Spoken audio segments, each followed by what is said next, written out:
Almost did the same thing. You should be able to hear me now. Let me know if you can't, but I think you can hear me now. In fact, I'm going to fix something here real quick. Oops. All right, that should be good. I almost made the same mistake I did yesterday. Welcome to Left Undone, Incomplete Investigations. I'm Kathryn, and I am back today. I don't usually do a Saturday live stream, but I see all my people, and welcome, you guys. I'm glad you guys are here. We are going to watch the Melanie Gibb police interview together, because as I watched Zulema first and made a video about Zulema, I was like, okay, you know, maybe she was naive. My dress is all messed up. Maybe she was, do I look crooked? Is it my camera? Do I look like I'm leaning? So anyways, Zulema, I thought, oh, good. I'm glad you guys are happy. Hannah, thank you. And then I got a new member. Let me see. Flame Lily, thank you for joining. Thank you, thank you, thank you. Aw, Loose Can, you are so sweet. Thank you very much. I appreciate it. So yesterday I released the video on Zulema. And as I was watching Zulema, I was like, well, maybe she is kind of naive. Maybe she didn't know everything. Maybe.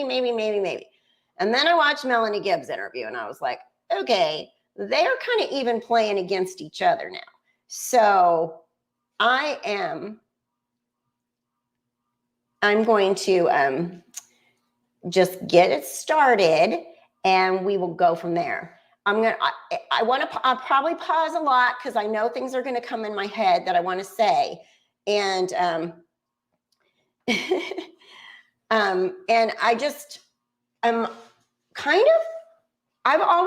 I've never really thought, okay, let me put it this way. I've never said Melanie Gibb had anything to do with the murders. I do feel like Melanie Gibb knows a lot. I'm wondering now, since Zulema has use immunity, if Melanie Gibb also has some kind of immunity. So I want to know what you guys have to say and think. And if you're new here, I'm Kathryn. Welcome. Please say hello in the chat. We are a friendly group. Mods, if you're here, yep, I see my mods. I see you guys. You know, let's try really hard not to talk religion in this whole thing. I know that it gets super controversial and there's a very fine line between mainstream LDS belief system and this wackadoodle Lori Chad belief system.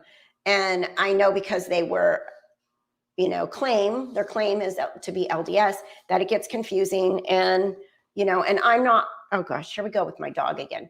I'm not all that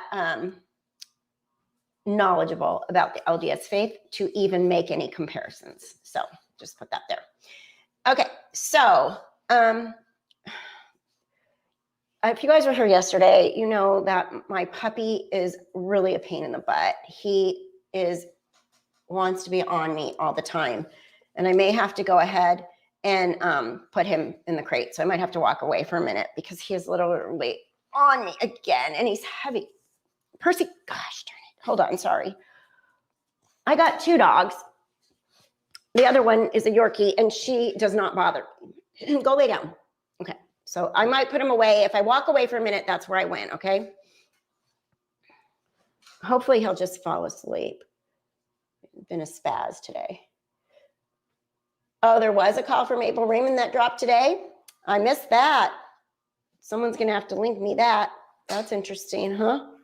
I'd love to hear that one for real. Okay, stop. You know what? I'm going to put him away. I'll be right back because this is just really too distracting.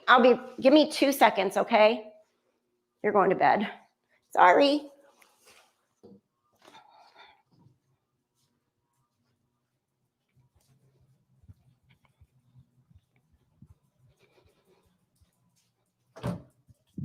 Okay, go night-night. Night-night time for a little bit. Afternoon nap. I'll be back in a little bit.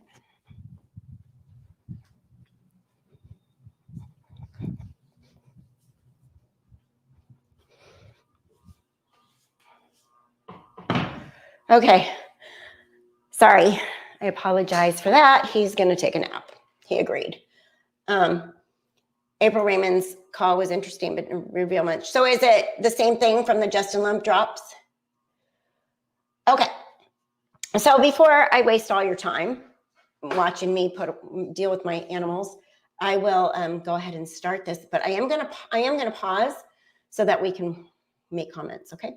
So let me share my screen, mute myself, yada yada yada, and thank you.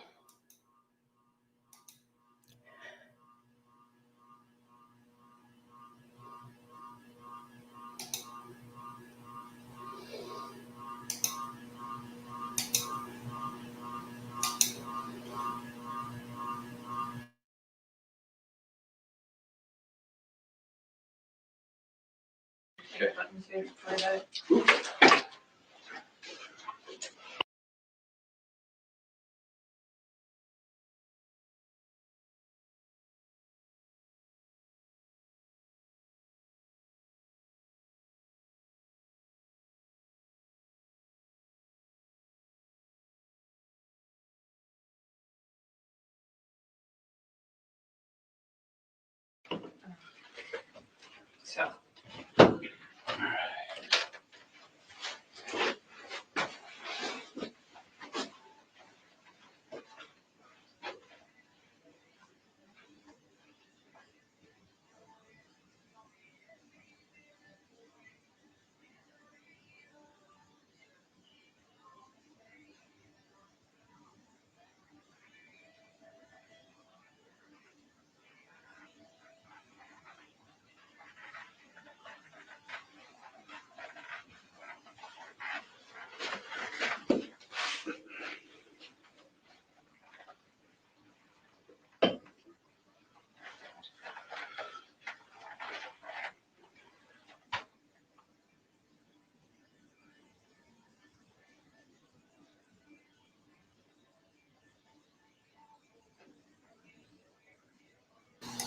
April 2021 was when it was done.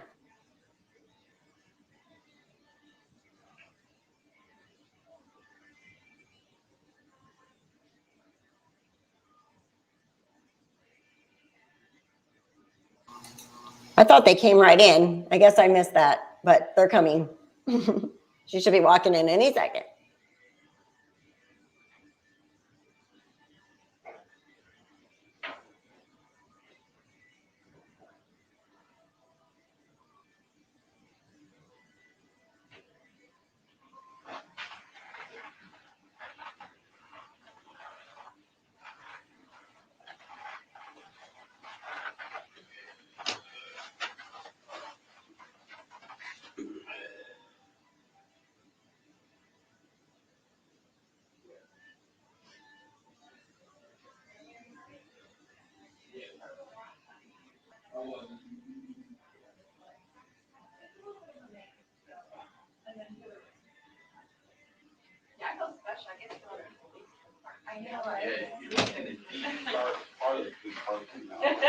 Well, that's not good. Water? Do you need another water? Good?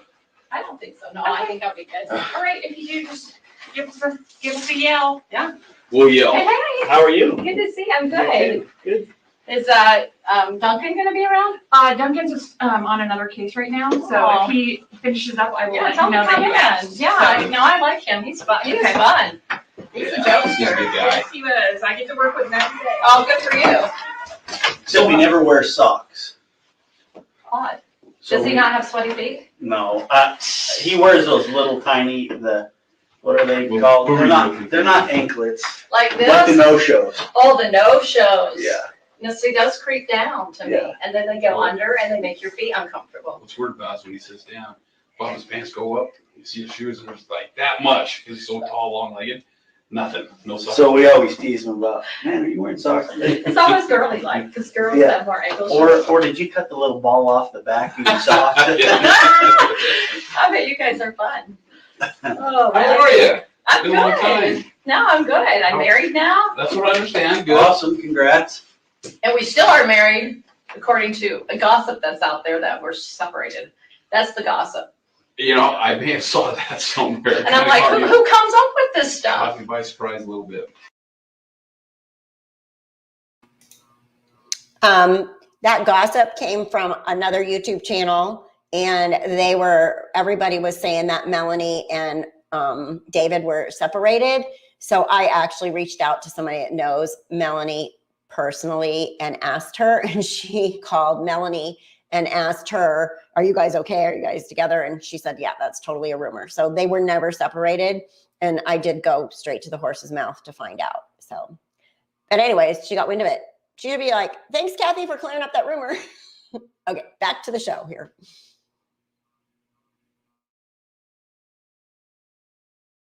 And I was like, they got the gossip. You know what I heard? I don't follow me.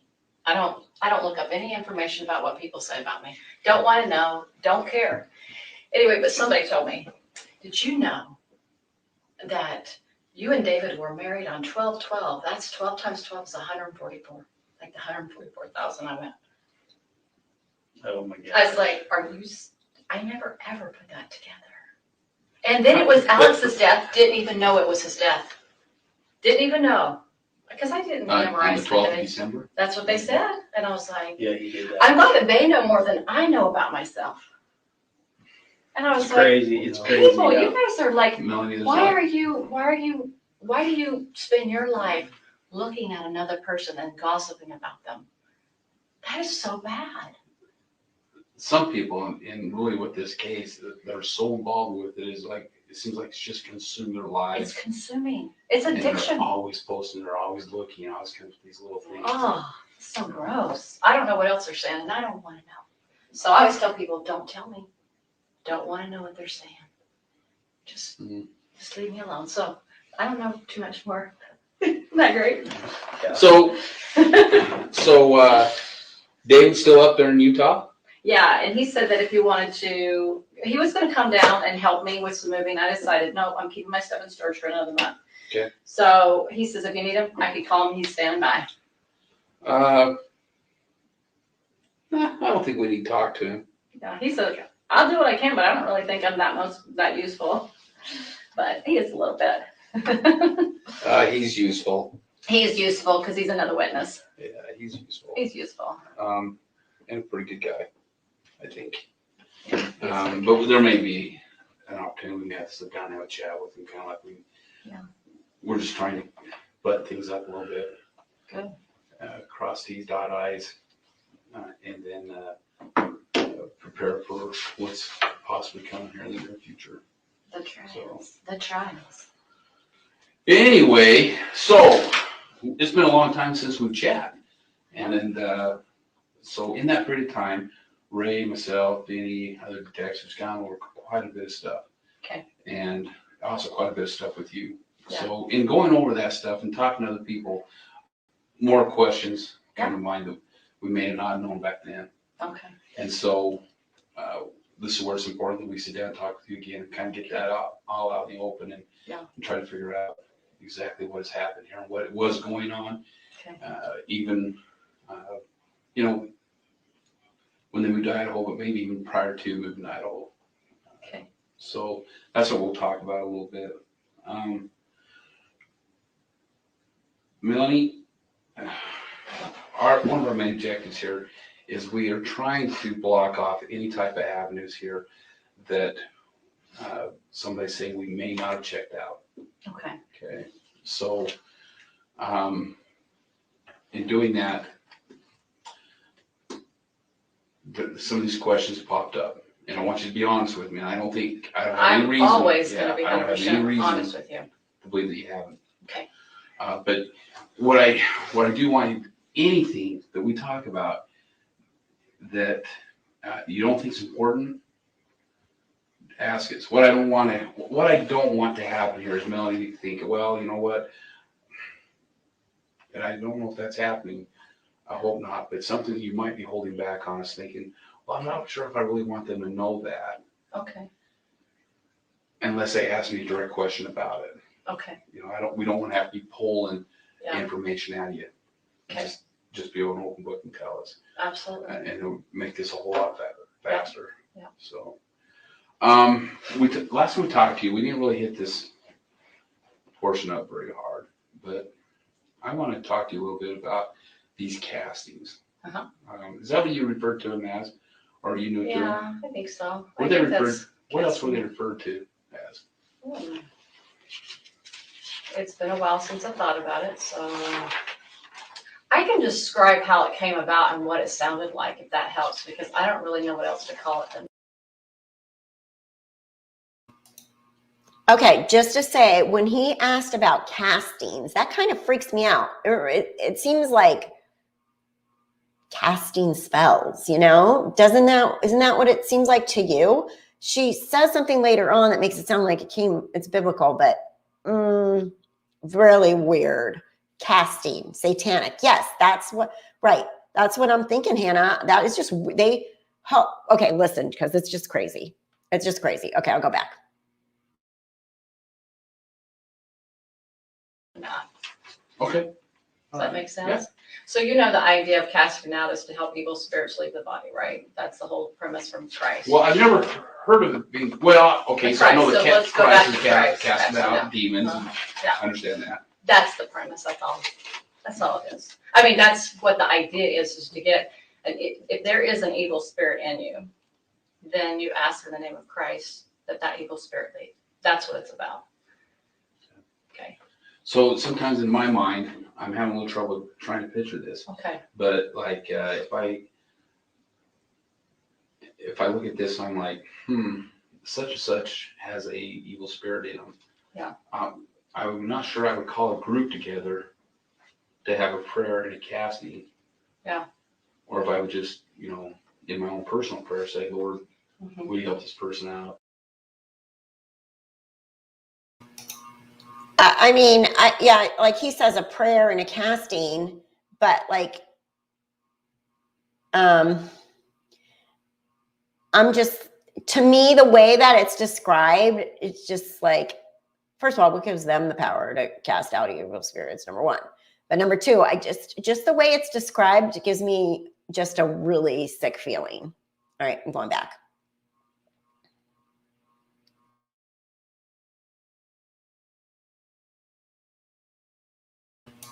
And remember, they're all convinced that everybody's evil, now, and that. So I almost feel like a little bit it is being twisted to make it sound the opposite than what it actually was. Do you know what I mean? Right. I don't agree with it, but I want you to know that's what the idea. Anything I tell you, I don't agree with, but that's how it came about in the time. So how it started was this: we were in Zulema's house, probably in January. I don't know how to remember the date other than I was trying to think of sequences, Okay. So there was Christina and Nicole, remember them? Mm-hmm. And Serena was there, I was there, Zulema was there, and Lori was there. Okay, I have another question I've been asking and I can't get an answer. Serena, Nicole, and Christina. Does anybody know who those three people are? Serena, Nicole, and Christina. They've never been brought up along this whole 2 years of us, but apparently they were involved in this circle of casting. And the other thing, this is at Zulema's house they're doing this. Zulema made it sound like she didn't know anything about all this stuff. Like I was giving her the benefit of the doubt in her interview, and now I'm like, oh, no. Zulema, Okay, I'm going back.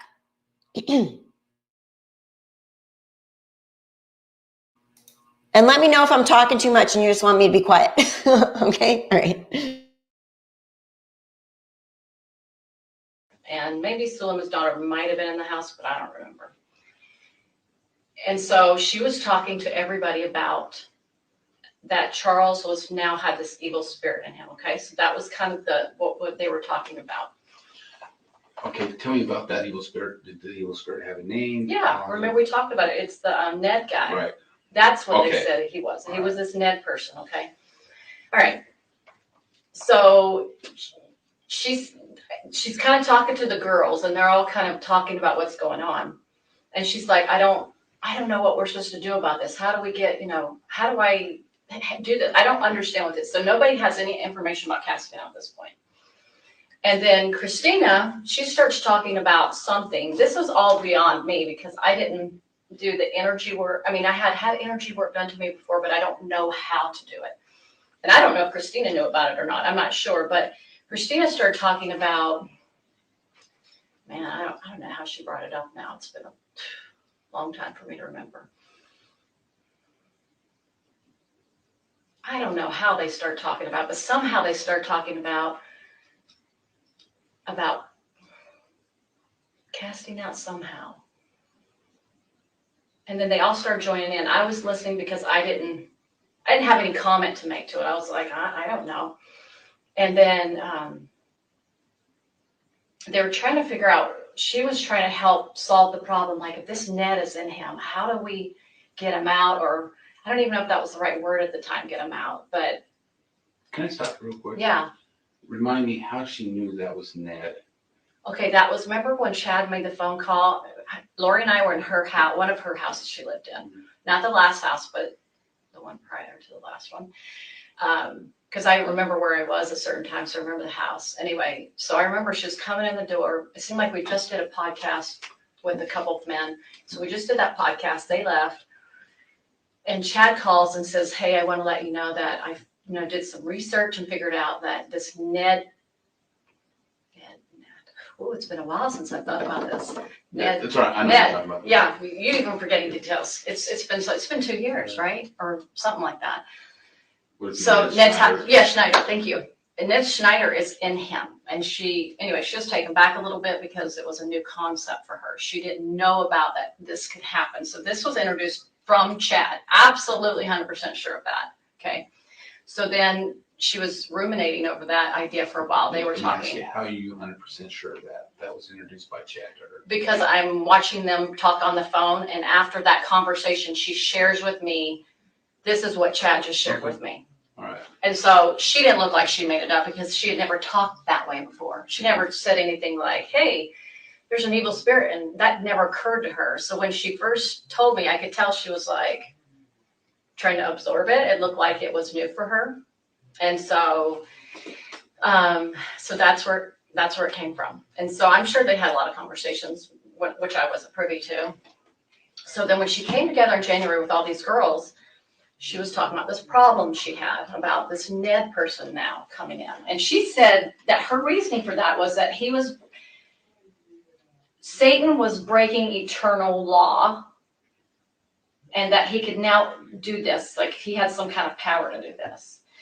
And so now these evil spirits were able to get into these bodies. So if we use you as an example, Ron is no longer Ron, he's, Phil. And Phil comes in and he is right. Now I'm really dealing with Phil. I'm not really dealing with Ron anymore. Because Ron's gone. Ron's gone. He went to the spirit world or whatever, someplace, right?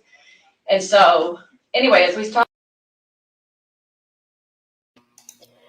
Okay, this is so bizarre. So she's trying to explain that the bad spirit named so-and-so, Ron or Phil or whatever she's talking about now, took over. So this evil spirit named Ned took over Charles. But remember yesterday we were reading that Chad actually tried to find somebody named Ned Snyder that was dead, and he Googled it and it was in his history in his computer. So he literally found a dead person named Ned Snyder and then said that Charles was Ned Snyder. So I'm pretty sure no evil spirits are going to enter my body. This is just bizarre, really weird. And to me, it just kind of blows my mind how she talks about it. Like, it's just like, oh yeah. And okay, so this is how it goes. An evil guy comes in, takes over your body. You go out to limbo land. And then, we're going to try to cast that one out. And it's like so crazy. Okay, I'm going back. Talked around the girl, they were trying to figure out, well, how do we do this? How do we get this spirit out? So they sat there and talked about it. And a lot of the wording that they used, which I can't recall all of it, but it had to do with features that they had learned from energy work. Different weapons and different so like stones or different things that they had learned through a spiritual means, talking about, hey, and they came up with this stuff. I did not come up with it because I didn't even know what to say about any of it. Did they come up with it, or did Lori assign them something. No, at first they talked about it as a group. They were like, well, what can we do? And it seemed like Christina started bringing it out first, actually. She's the one that, and I'm trying to remember the words, but I can't really remember what she said. I just remember she's like, I remember her sitting down with her one day and go, what can we do to help you, Lori? She was sincere. And I was thinking, I have no idea. Like I don't know what that looks like. And so anyway, they started talking and getting different ideas. And so she was told she was told that she had this priesthood power. Now that Moroni gave it to her in the temple, she suddenly had this priesthood. Remember in Ian's paperwork or his notes that Detective Hermosillo was also now an evil, dark, death, zombie person? Remember that?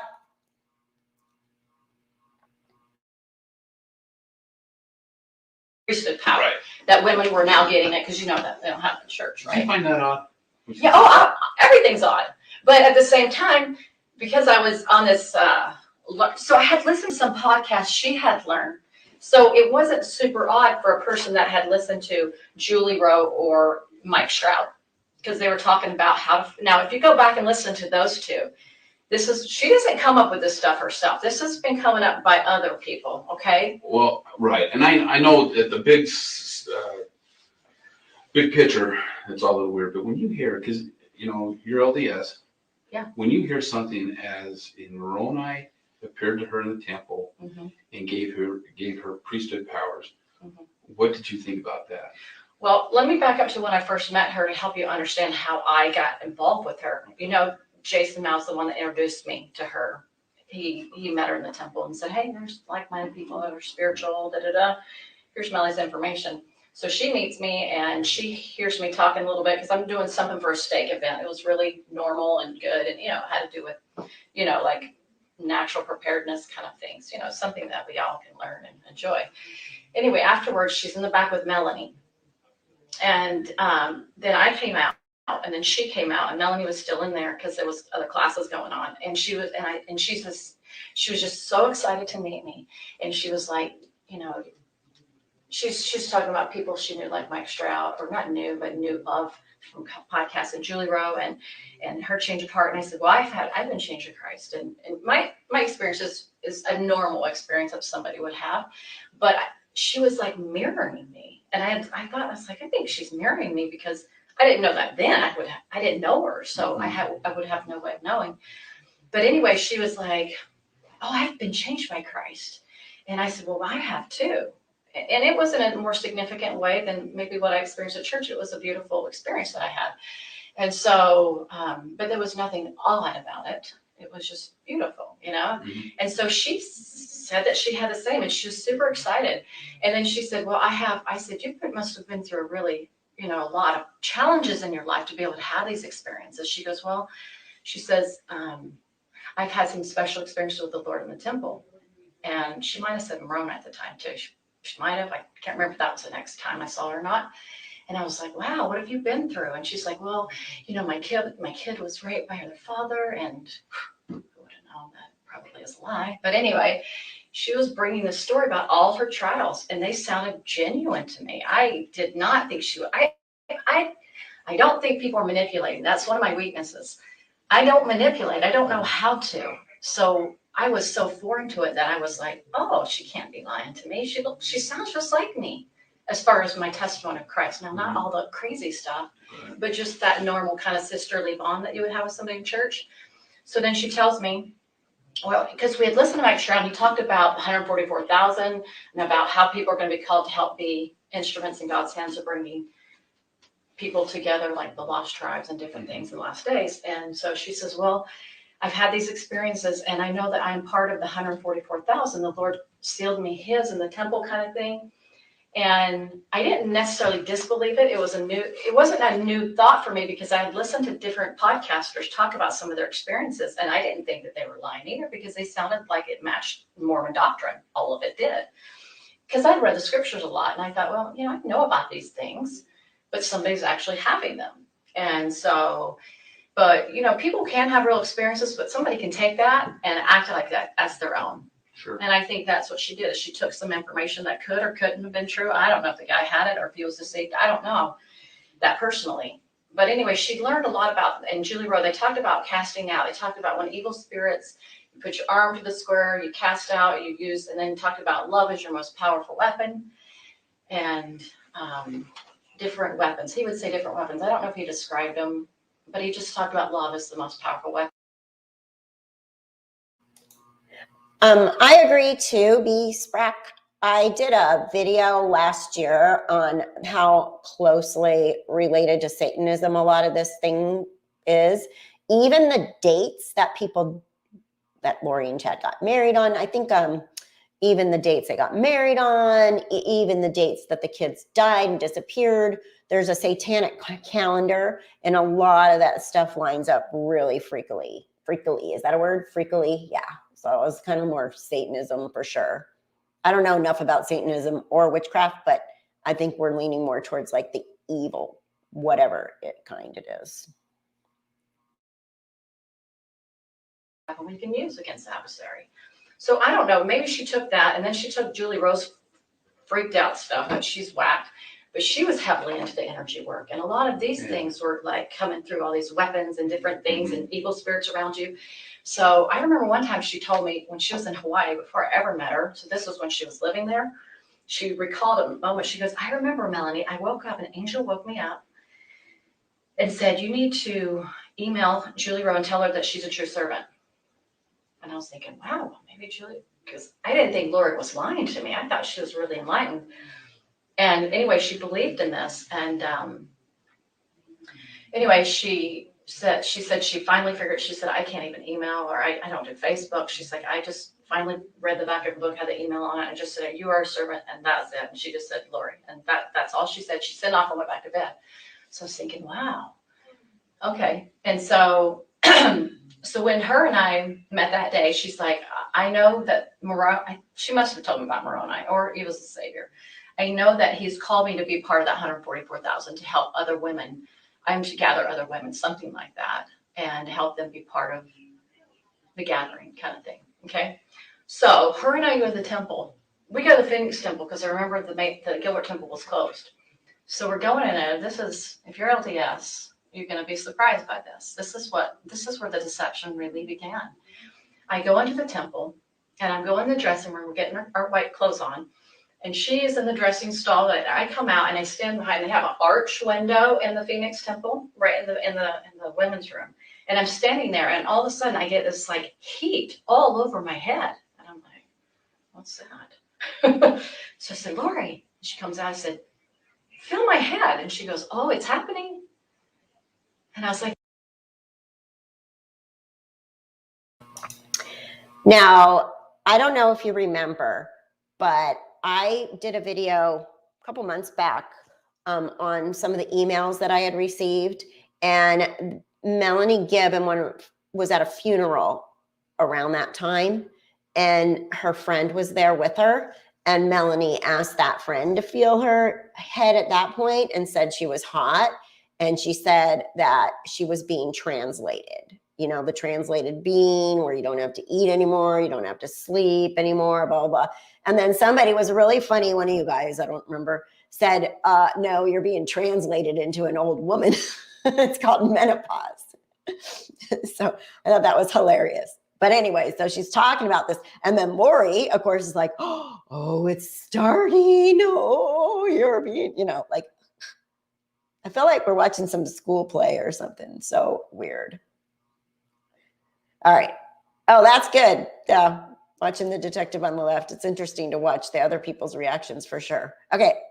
I'm going back. I'm going back in.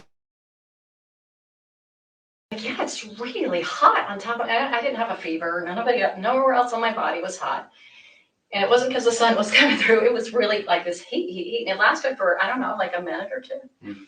And she's like, wow, it's happening. I'm thinking, wow, that's pretty awesome. I'm thinking that's good.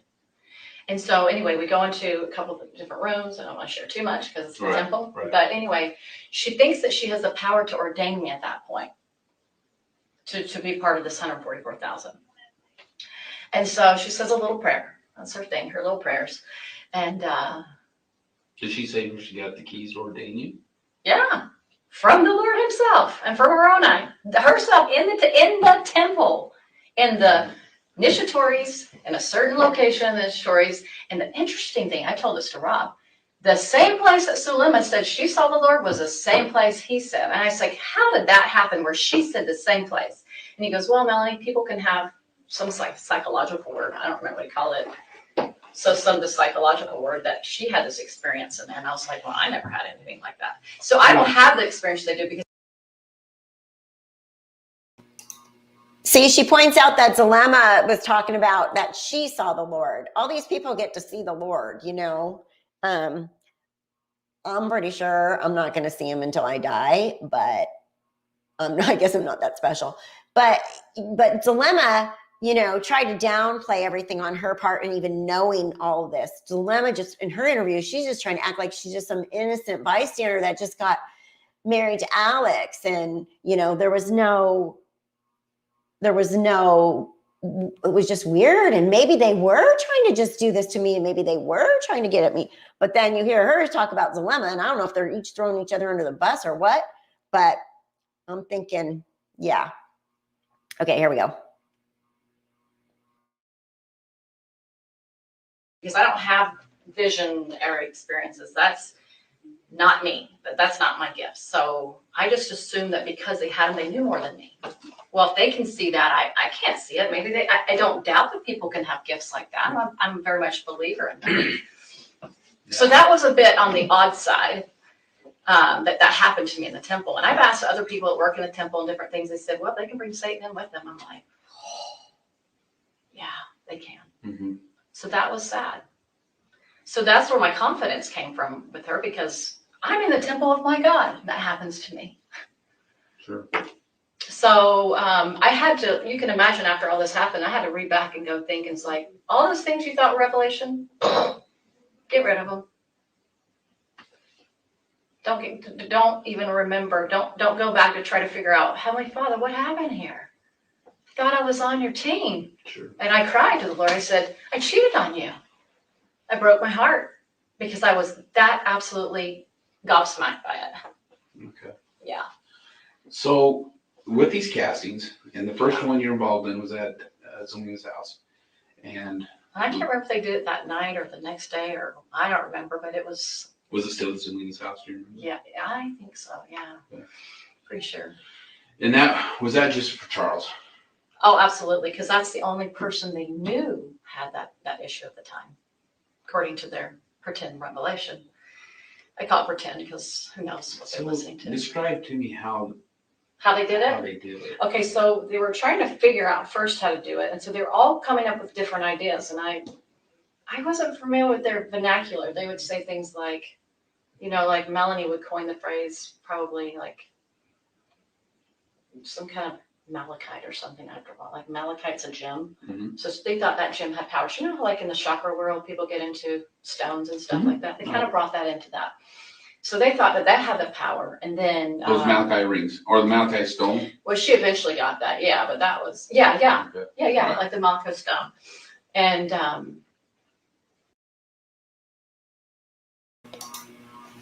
she mentions malachite. They mentioned malachite here, you guys.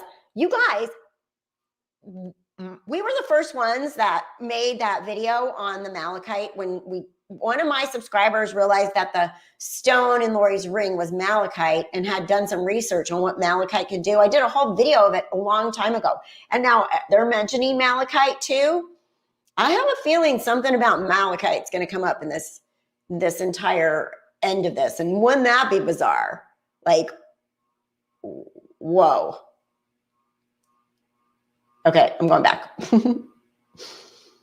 I'm just thinking that's really weird that he brought up malachite and we made that video of malachite a year and a half ago or whatever it was. And then I remember Serena having a moment where she was like, we just need to ask, I don't know, it's a question. I remember it triggered something like, we need to ask permission for something. Anyway, sorry, it's been too long. And it was weird that something happened that night that was strange. Zulema and was it Serena? it's almost like they got attacked by an evil spirit. Like all of a sudden, Zulema's sitting there talking, and all of a sudden she can't breathe. Like she's like, I'm having a hard time breathing. I'm like, what is that about? And then Serena, it seemed like something happened to her where something happened to her. And Nicole, or maybe it was Nicole. I know Nicole had something with, Nicole's a sweet, gentle soul, if you ever met her. And she just all of a sudden got really depressed and really heavy and quiet. So anyway, they were obviously opening darkness anyway. So they would say, well, anytime darkness comes after you, it's because you're doing the right thing. So it's an oppositional idea, Sure. right? And so anyway, they would just basically, she would raise her arm to the square, Lori would, and then she would say through her priesthood power, which she believed she had the patriarchal power, which was higher than the Melchizedek power, okay? Sorry if this is confusing. I don't know. Yeah, I'm following you. He's following you. And be patient. And Chad would help groom her into these beliefs and ideas. He would help her believe more and more, like, you're the most powerful woman in the world, right? And so anyway, they would. Yeah, Zulema has been a lifetime scammer. She has a pretty good criminal record, and she, does that energy healing and stuff. In my opinion now, I could just see Zulema being like faking that can't breathe crap, They're trying to get all these people sucked into this way because what do they get from these people? They get money and stuff from them, right? So, And the Malachite thing, man, if that comes out, that's somehow that anybody died and stuff, I'm gonna be like, holy crap. And it wasn't me, but it was one of my subscribers that gave me all the information. And I was like, oh, and the rings and the Malachite and how, symbolism was really important to Lori and Malachite and the rings. And there were $30 rings. Why would Lori have $30 rings? There had to be some meaning to it. And this whole Malachite thing. So anyway.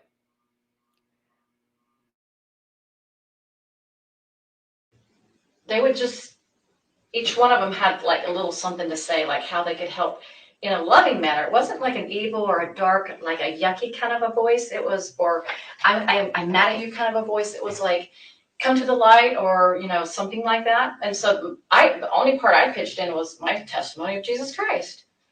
I didn't have anything else to offer than that because I was like, well, Jesus did this and look at what's his name and look at Paul the apostle and I was just trying to share my little part because I was like, all these people I don't know.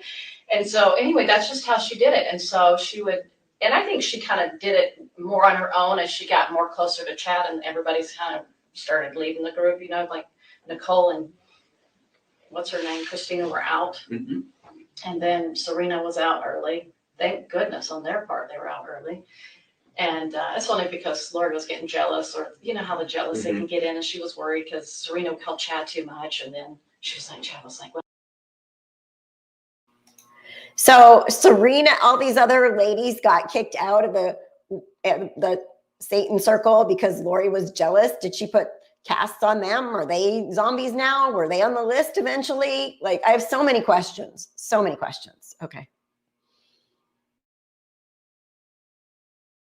Well, she has more intentions than this, and then they cut her out of the group. Just stupid stuff like So that.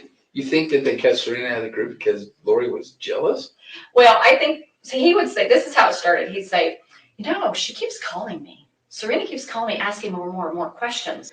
And then he would tell that to Lori, and Lori would talk to him about that and say, oh, she wants to learn more power, and she's actually now getting darker because she's getting like Julie Rowe or something something stupid like that. And then so pretty soon they had deemed her more dark, and she just they just cut her off. Basically means I'm not going to talk to you anymore. So she went out of the country and came back. She got sick, and she was asking, like, what happened? Was some evil spirit attached to me when I was there? And Serena had a hard time swallowing all this. After I came to her and said, these people are bad, she was like, you mean they lied about that and that? I'm like, Serena. And I had told her the whole story, everything that they killed the kids, and I really felt they did. And she was like,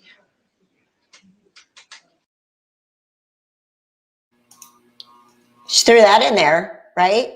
And I told her the whole story about she killed the kids and I really thought they did. What do you think about that? I think that's kind of a little bit of a slip there. I mean, I know she said she thought the kids were dead from the beginning, but she says that so nonchalant. Yeah, exactly. That's my point.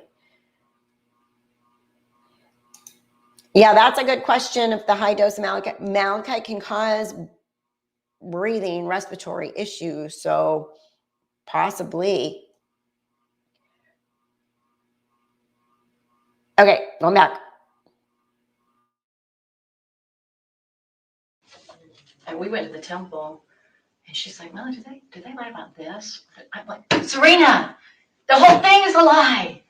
And she was so convinced. She was so convinced. And she's a very intelligent woman. She's a very beautiful and amazing woman. But she was just sucked into it.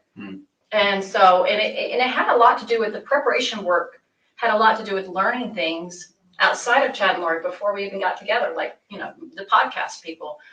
And that prepared Lori to meet Chad. I remember hearing that recording about her sister saying something like to Rob in that little room that they got in trouble, you know, obviously didn't get in trouble, but, you know, tried to get in trouble with the defendants. And she was saying, I think that her podcast, she named who the podcast people were, but I choose not to use the names of people on the internet openly. Right. But she said, I believe she learned those teachings from this podcaster. And then when she met Chad, and it was an easy, oh yeah, I'm already prepared kind of thing. So that first day that they met, she was already prepared for Chad because of these podcasts that she'd been listening, which actually kind of got, you know, went from Chad to this, you know, Julie. So they kind of were connected a lot more ahead. They worked together quite a bit, and that's where he learned a lot of his energy work from, I believe. That's because I don't know that he knew about it until Julie Rowe, because Julie Rowe's the one that brought this whole emotion code and energy work and all that. She's the one that really opened that up.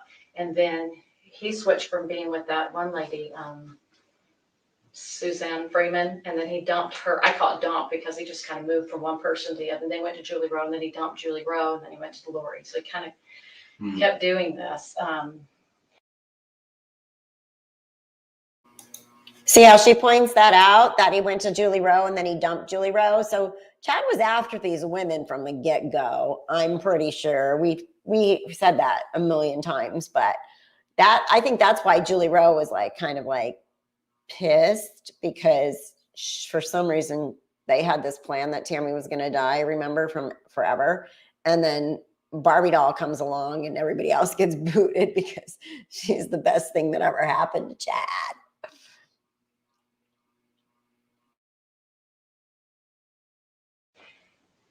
Probably for money, you know, he's really into his books, so he wanted to make money, and I've learned that he made a lot of money off Julie books. I recently learned that, but from a good source. But so this is what the castings really were about, is to invite the spirits to leave, or with their so-called power or their, you know, things that they would bring. I never thought this was like a huge deal. I mean, I talked a little bit about it before. I always said to you, it's like we did prayer, you know, she did prayers to help task or something.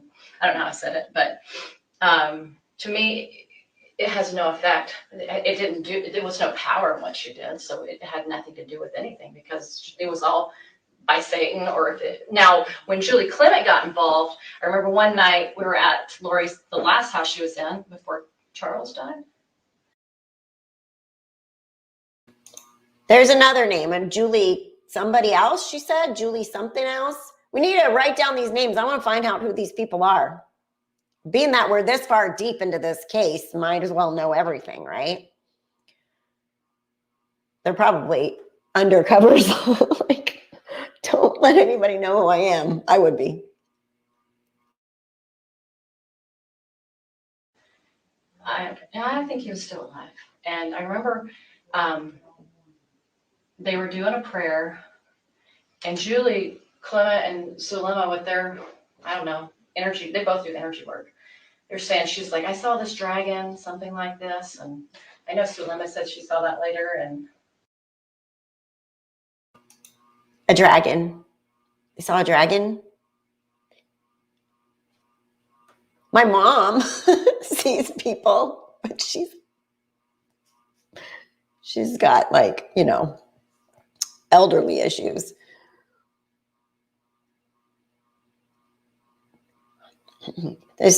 There's Serena, Nicole, Julie, somebody, Christina. Those are the names so far.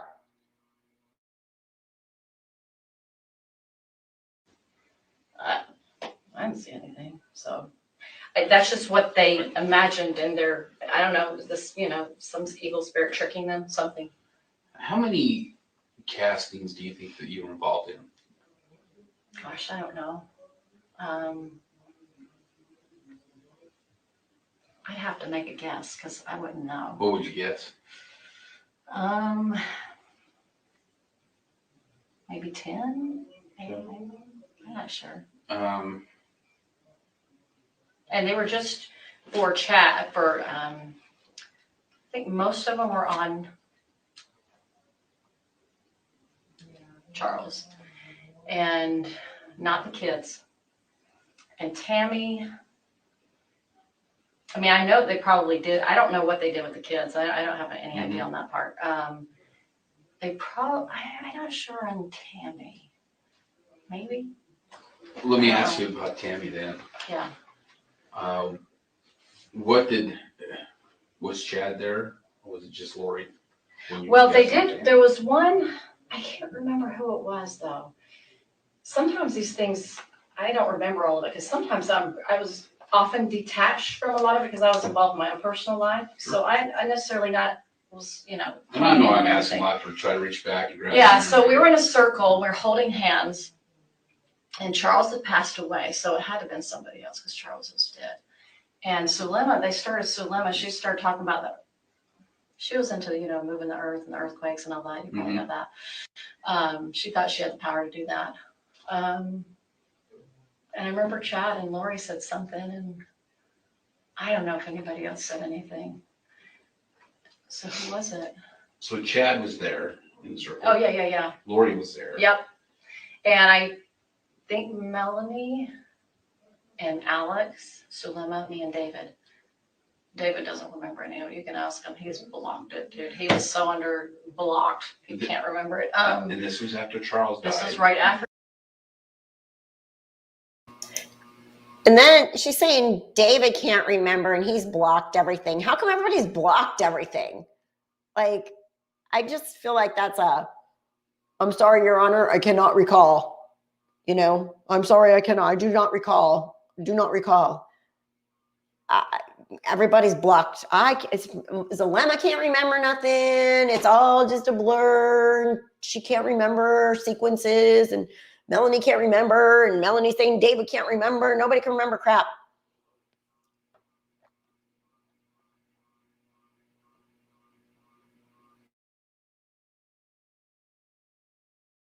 He died when we had that little meeting. Remember how I said we got together one time in Charles's house?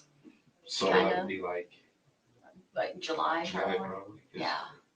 But he died July 11th. 7. I always try to remember 7/11. Okay. So yeah. You recall how soon after that was? Weeks. Within weeks. Do you think it's still in July? David had to have been in town. That's the only way I can track it. But this casting was for what reason? To continue to help the spirits that are in the bodies to talk them out of leaving their bodies. Okay. What bodies? I think it could have been Tammy. It might have been Brandon, maybe. That's the only two I could think of. That would be the only two I could think of, because if they said anything about that, I have no memory of that. So no memory. And definitely, well, because not JJ, definitely, because JJ wasn't deemed a zombie until, September, right? Okay. So they would definitely not have done it about JJ. So probably Tammy and Brandon, because they said Brandon was definitely in this high level, dark. I don't want you, I appreciate you saying it was probably either one of these two or maybe both, but I need you to remember who was trying to be casted. If it was both, fine, but if it was just one. I know it's. Think about it. I can't read. I mean, how many castings do you have to be involved with to not remember who you're casting? I mean, like, how come just the people they know are these evil spirits have taken over? You know, there's a whole lot of people in the world, and just their circle gets the zombie strike. So weird. I don't even know what to say anymore. It just sounds so bizarre. I'm looking at the chat. Yeah. Okay, I'll go back. She can't remember who they were casting out, but Charles was dead. So how many more people did you need to cast their evil spirits out after that? Maybe it was Brandon. Maybe it was...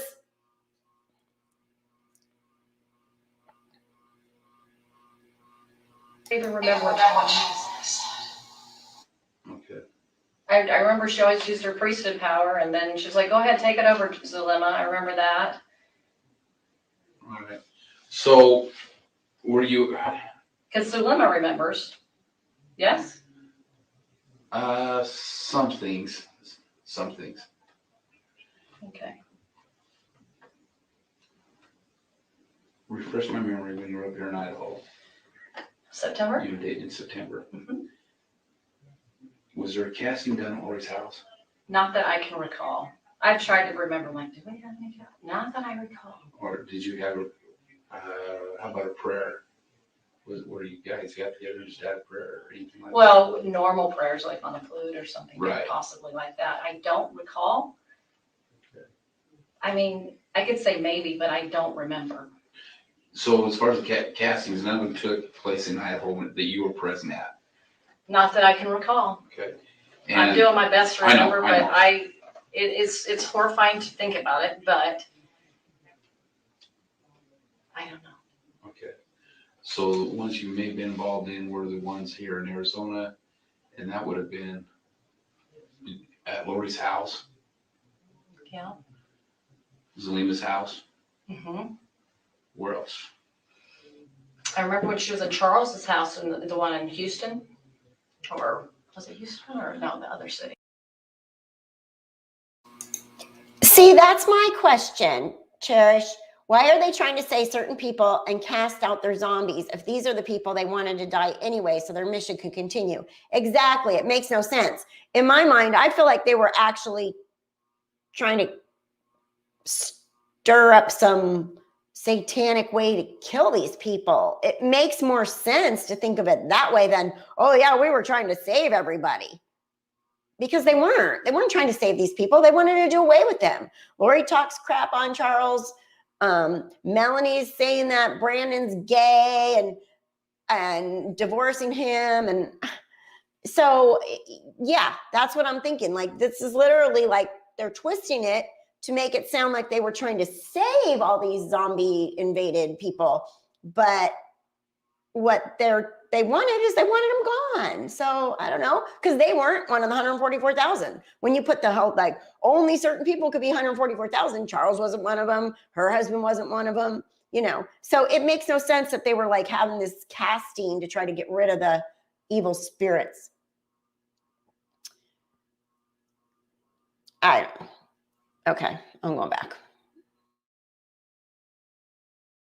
I always forget what city it was. Remember she lived in In Florida Texas? and Texas?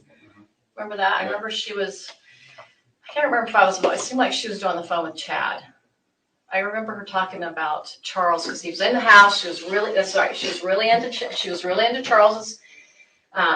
She kept saying, oh, he's getting broken down. He's getting broken down. He's getting weaker. He's getting weaker. We're doing things to help, get him weaker, get his, spirit out of his body, kind of a thing.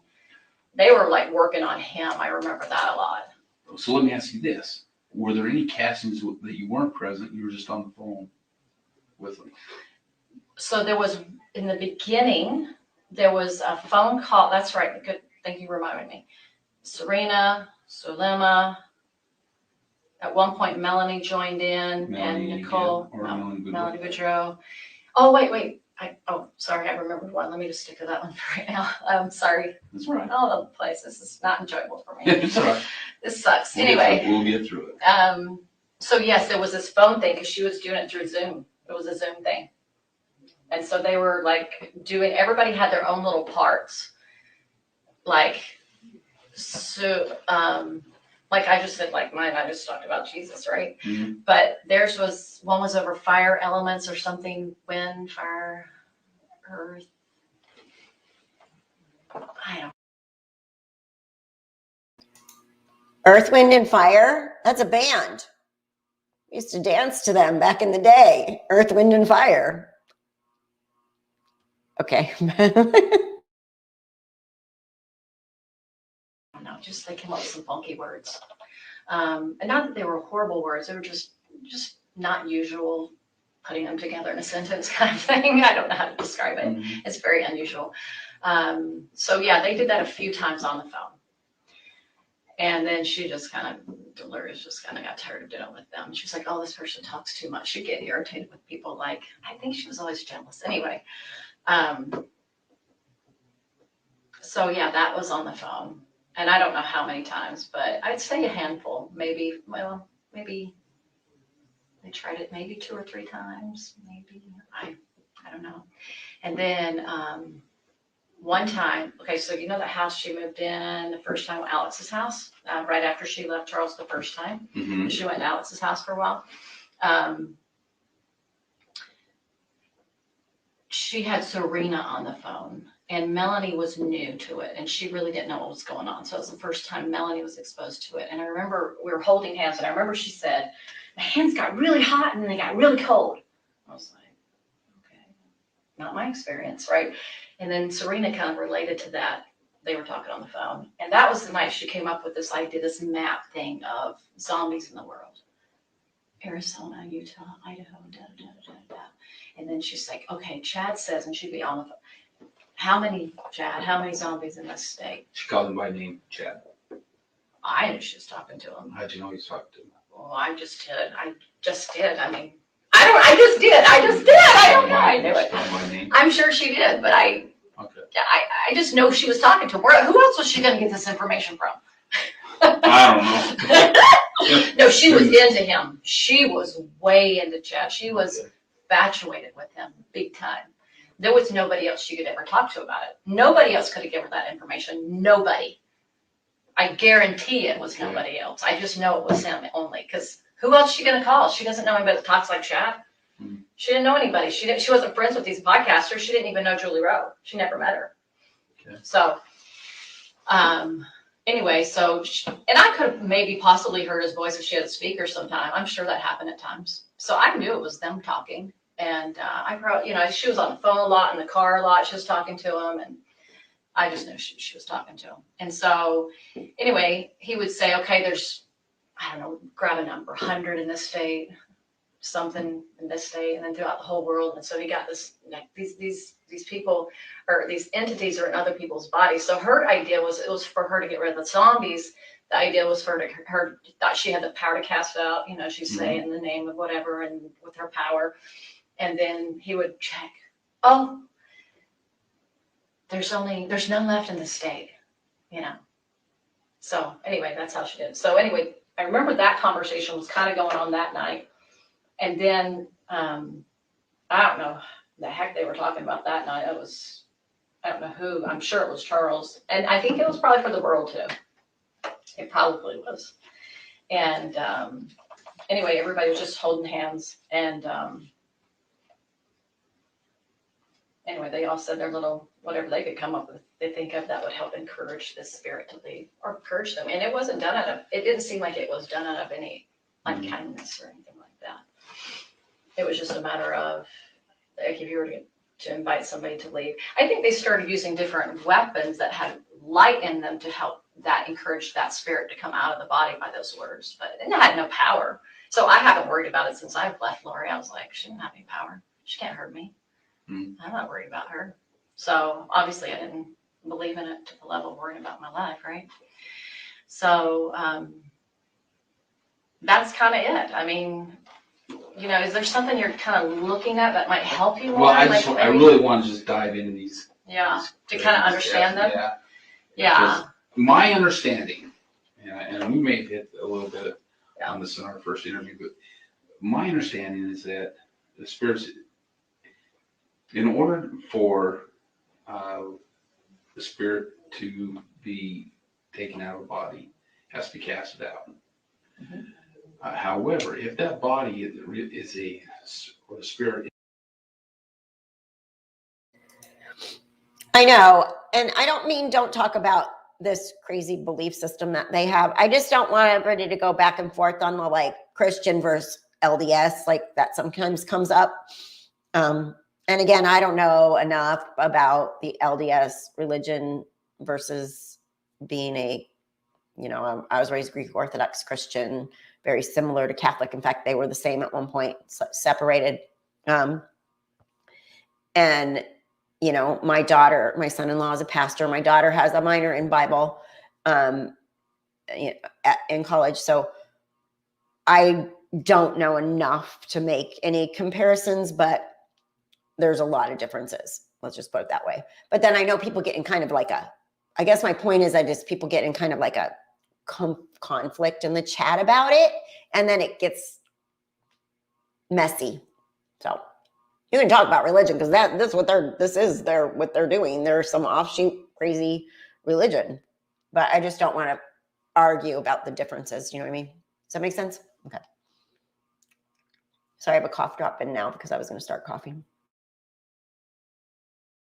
In that body is a certain darkness. Mhm. Just casting it out doesn't prevent it From coming back out. from coming. Yeah, absolutely. So, and there's certain ways that body can be destroyed.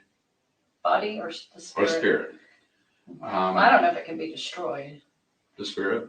I don't know if they can be destroyed. I don't know. Father You never heard destroys anything? spirits. Okay. Oh, I'm not saying they believe that. I'm just saying you and I personally, I don't think they can be destroyed. When we talk about this, I'm trying to. Okay, I wasn't sure. Yeah, I'm Okay. trying to dive into their world. Okay, their world. Sorry, because you're Right. sharing personal. So okay. So yeah. Yeah. I I don't think that they thought they could destroy them either, though. They were just trying to get them to the point where I don't know. If I Maybe had they a wanted dark spirit in a body. Yeah. I mean, a dark spirit. Yeah. And that body, or excuse me, that spirit is cast out of that body. What enters that body next? Can it be a light spirit or can it be a dark spirit? Oh, so that did occur with Charles, they said. So, okay, this was the first thing, is they were trying to cast out normal, like casting out, right? Mm-hmm. But they said, oh, no, it's still in there. Chad would deem it's still in there. We can't get him out. They're breaking eternal law, right? This is what we're saying. Okay. They cast his personal spirit out and we put a new one in. So then they finally said, we got him out finally. Through our priesthood powers, we got him out. Now, who's the next one? Garrett? Garrett was the next one that came into Charles. And this was supposed to be a more advanced, darker spirit. Okay, so if according to them. If the body keeps receiving dark spirit. Yeah. Does that body have to be destroyed? Oh, no, not, see, they were learning. It was a never figured out. This was Chad pretending more and more along the way. It's my opinion now. It's like, he was just like, okay, that didn't work. Well, what can I come up with to keep Lori happy, right? And let me just figure this out and come up with, I don't know if he even played all the way through, because Lori was so pushy about being with him. And I think he was so infatuated, which you and I both know he was with her. I think he just got more creative in his darkness. And I think it just went on line by line by line. I don't think, that's my feeling. I could be wrong. Maybe he had some people say, oh, a writer, knows the end of it. I don't know. All right, so let me ask you this then. With these castings, we know that, I think we know, it was with Charles. They tried casting Charles. Yeah. They, at one point, tried casting Brandon. I think so. It feels familiar. I'll just say that. Because they deemed him as really dark right about the time, probably either right after Charles died, because then they were trying to help Melanie, because now she would go hook her hooks into Melanie. She got totally taken out by Lori. And Brandon is all these things. And he's now, not only is he dark, he's actually, we found out more about him. So first he's this. Oh, wait, we discovered more about him. Now now we know he's actually a high level. He's like up there with Hitler kind of thing, right? Right. And yeah. Did they ever say that? He was one of the Hitler crowd. He was one of the group that associated with Hitler. Poor Brandon. How many kids did he have with Melanie? And then now, poor, like, beautiful little family. And then they're like, oh no, he has evil spirits and he's associated with Hitler and Melanie Pulowski, Boudreaux at the time, believes all this crap about her husband. Like, how do you believe this stuff? Like, how? I just don't get it. I'm sorry. I cannot wrap my mind around the fact that this is like normal conversation. Oh yeah, so-and-so was taken over by this and that. This is like a freaking science fiction TV show, movie. Freddy Krueger. I don't know. Odd. Really weird. Okay, bye. We'll go back. Mhm. Was it? Yeah, yeah. Did you know that? I must have missed that somewhere. Yeah, well, you're not missing much. But Tammy. Oh, so Tammy was, let's see, that's a good one, because that one's different. Because she was sweet, right? Mm-hmm. No, it was at the very, no, it must have not been Tammy. Well, But that's a good thing, thank you, because I got to route it around. Tammy, what would they have said about her? Because she didn't have an evil spirit in her, so then at the very end she did. And who, because it was, she probably only told me like once, so it's not like there was a lot of time spent on Tammy, that, to my knowledge. What did she say about Tammy? I don't know that I remember she said right in September, oh, there's evil spirits starting to work on Tammy now. Tammy's good, but they're not in her yet. They're like working on her. And they're coming around the house, something like that. And then she had this knock at the door one night, and Tammy wakes up to go see who knows. And of course, Chad and Lori would say, oh, that was Julie Rose's spirit that came and knocked on the door.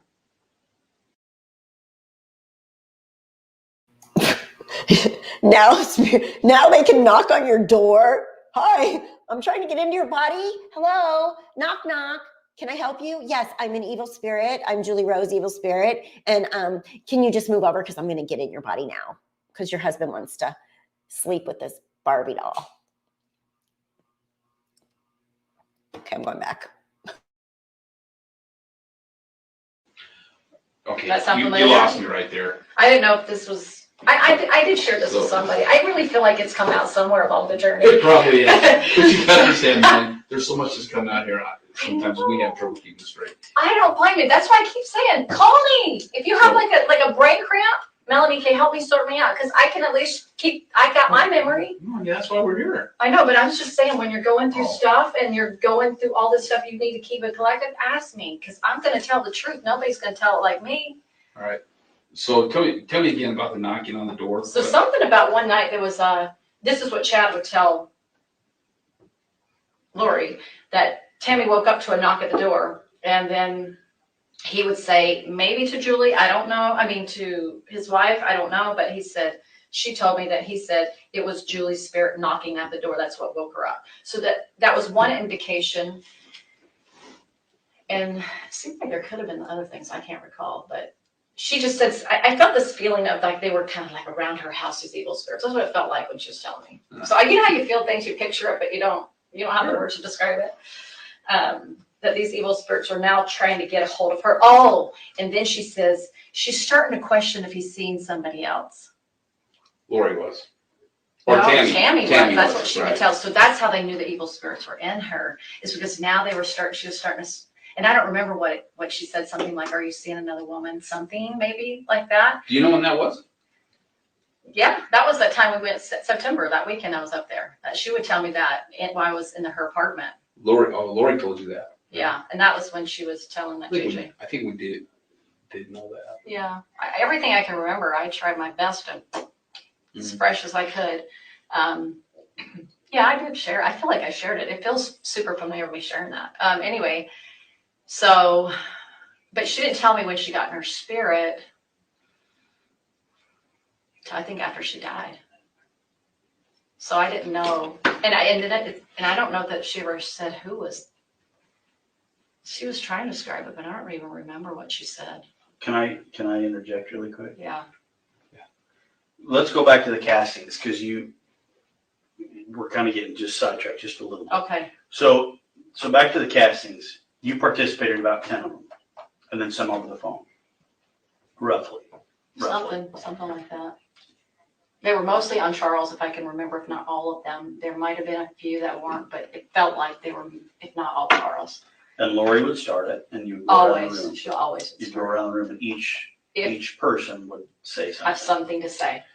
Describe to me. Let's say we're in the casting. What would you say? I would say, so they would always refer to the evil spirit. So if it was Ned, they'd say. Call by name. And I can't remember if I said Ned's name or not. I don't know. But anyway, I just say, Jesus Christ is your savior. Come to him and remember that you can always repent and come to him. So it was my testimony of the repentance and the power of the savior. That was what I'd say. So I'd say, just like I'd refer to Paul the apostle, that he went through hard time and he came to the Lord and he was able to be forgiven, and that you can come to the light side. It was all done with love. To me, I felt the love when I said it. I wasn't doing it in a way that I was angry or upset or any negative. Like, I like Charles, so it wasn't like I was against anybody. So you Yeah. would say that. Yeah, and then somebody else would, and then they would move on to the next person. Okay. And so a person would say, oh gosh. So what was your gift that brought you into that circle? What was your gift? Because each person in the Not- circle had a gift. Nobody right? really had a gift until they stepped. It seems like they had a gift all of a sudden when they stepped into the circle. Does that make sense? Like, there was no gift outside of it except for Zulema.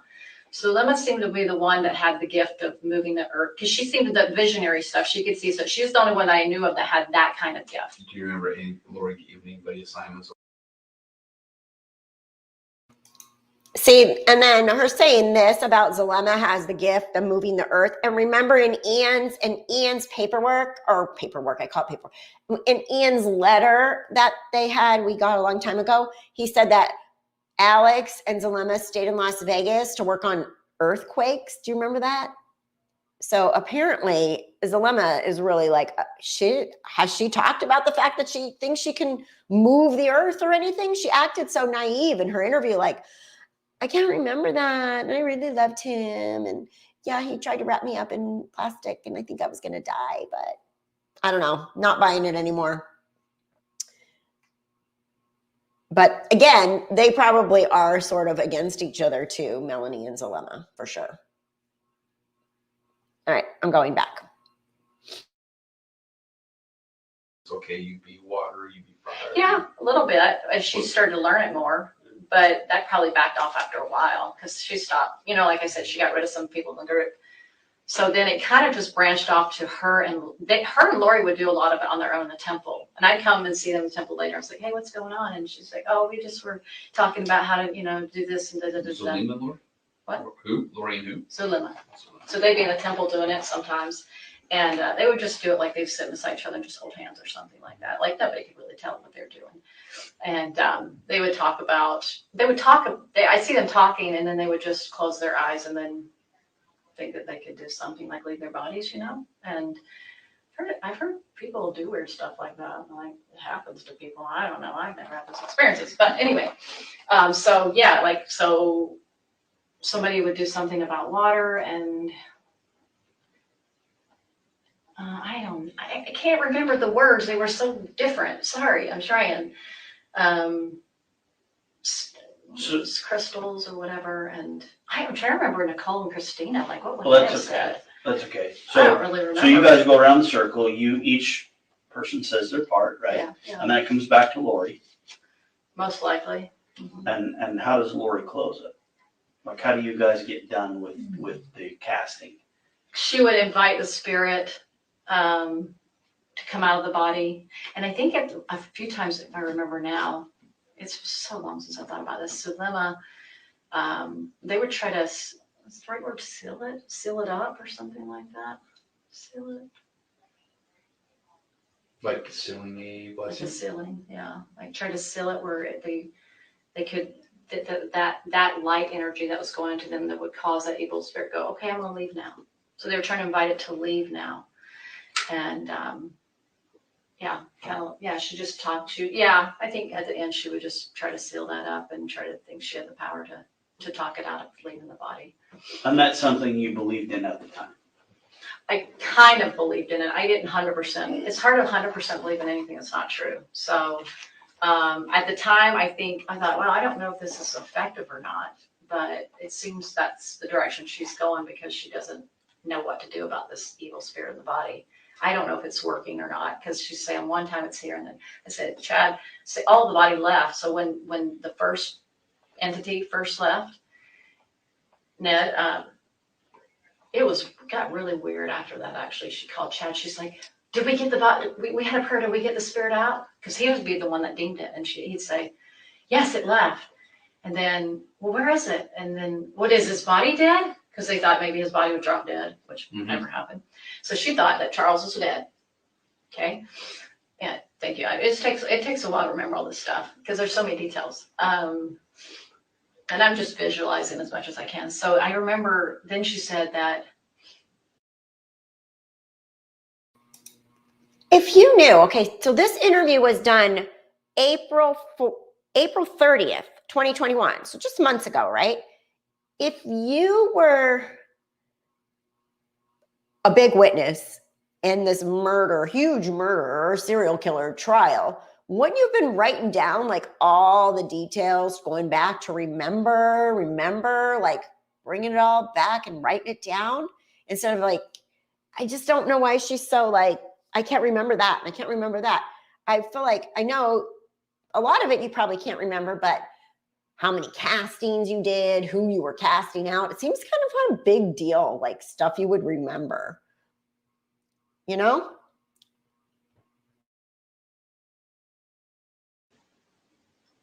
Something like Brandon was involved. It was so dumb. And Brandon was helping get rid of the bodies, something. But anyway, we find out. Then he said, so he kept changing things, the story all the time. And then he would say, oh no, that's not really what, because, she obviously found out Charles was alive. Oh, that's not what happened. It was Brandon's father's body that died or something stupid like that. He would always try to put it off, like find an excuse why it didn't work. So when, that first time she said that Charles was going to get in the car accident and die that January, because I remember it was right around my birthday. And then, because it's right after Christmas. And then I said, well, why didn't he die? And then Charles's excuse, which was always Julie Rose's excuse that I heard, was, oh, because of agency, it didn't happen. These people didn't meet up with the right plan and it didn't go according to plan. So it just failed it. So that would always be excuse for why things didn't go. He just would lead her along to one. And so they thought they were always discovering things and the adversary was getting smarter and smarter. And they were just leading and it just got stupider and stupider, the story did. And it just got more crazy. And, sometimes I'd go, okay, whatever. And I just kind of blow it off. Well, no, let's back up. So Tylee was deemed dark back in July. She Did was you guys deemed ever dark at some point. Cast for Tylee. I do not recall that. Okay. But I know at some point she was called dark and. Who called that? Or well, probably Chad would tell her because Chad was the one she would go to. And I remember I said this out loud to you guys is she used to think she got a lot of revelation, but now that Chad's in her life, she just would relies upon him more. So she kind of didn't think she had the power anymore because he seemed to have more power than her. Do you know at that point in time if there was any tension between Lori and Tylee? There was always tension. Was there? When was there wasn't tension? I mean, it was from day one that I met her. I walk in the room. I super good with teenagers. Love them. Hi. She's like, if we were each other, I was like, hi, and she didn't even want to look at me, and she was probably thinking one of her friends that she just totally dumps me on. Who knows? But she would never contact me. I did one time try to be affectionate and kind to her, and we were sitting at the table. We're going to California with her friend, and we're sitting at the little that wiener place. I forgot the name of it. Anyway, but that fast food restaurant, the Wiener Schnitzel? Well, not that one. The Schlotsky's? Yes, I don't even know how to say it. We were there. She said it was one of her favorite places. I like food. Yeah. See, she said she was big on food, and now she loved her fast food. If you didn't know that, she did. And so we were sitting there, and I just, just like try to put like Tylee's hair. Women just do that kind of stuff. And I just pulled her hair off, and she was like, you know what I mean? I was like, and I didn't take it personally. I knew her mom was her mom. Like, she had a rough life. I was like, whatever. And I think it upset Lori. That kind of upset her. I was like, you don't need to be upset. But anyway, Good. so she didn't think she was dark at that time. That was another time. That was earlier on. And I know this stuff, bringing it up can be kind of embarrassing to think that I actually bought into some of that stuff. Absolutely, it is. But it's super important that if you did buy into it, you let us know because we've recovered text messages and conversations between you and Lori, Sure. or you and Zulema and things like that. So there's some things where it shows that you actually believe that Charles was a zombie. Well, like I said, to a certain level, I believe it, just like Zulema. But remember me asking her the last time I saw them, I said to him directly.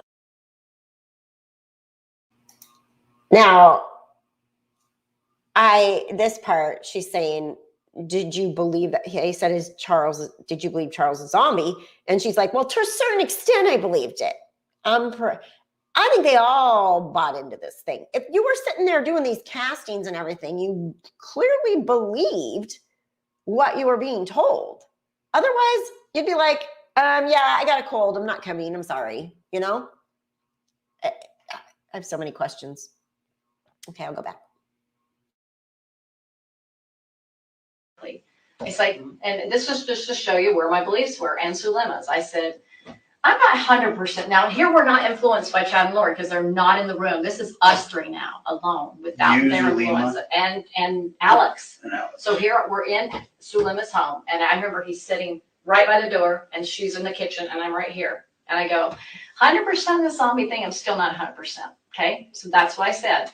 So he goes, 100%, and then she goes, I'm still getting my answers on that. She goes, I'm still not 100%. So that's what our conversation. Now, to me, if she said that, that means she didn't know that they died or they were whatever, they're missing or whatever. I don't think she was privy to that because of her comment there. She didn't seem like she knew what was going on to them. But this was after they had moved to Rexburg. This was like a few weeks before he died. So this was like, Charles. No, Alex. This is right before Alex died. Yeah, so this is after they moved to Rexburg, they came back. Yeah, this is after they went to Rexburg, and they already were married. They just got married, Zulema and Alex. So when I say, yeah, I went along with the text because I was trying to believe in it, and I was trying to, but there was always that little part of me that was like, you're going to have that. You're going to have that doubt until you ever had doubts about something, but you go along with it for a while because you kind of, and then you're like, So I'm not denying that because I told you I was gullible. So it's just that I didn't 100% believe in it. I never 100% believe in anything, but she was so convincing when she come around and she would just like make you try to believe it more. You know what I mean? It's like when you have something, you ever try to believe in something and you keep talking about it to keep convincing yourself of it? Multi-levels are great at that. You're just trying to talk yourself into it. And so, but the 100% was never there, even though it made it sound like it. Even Lori doubted it. Because she made a few comments, and I remember her seemed like she could have been in the last house she lived in when Charles died in. If he's a Satan, he's a good one.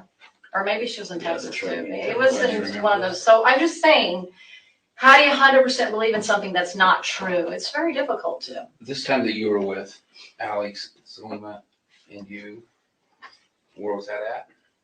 That was at Zulema's house. And did you have a conversation at that time with Lori and Chad? They weren't in the room. When was the last time I talked to them?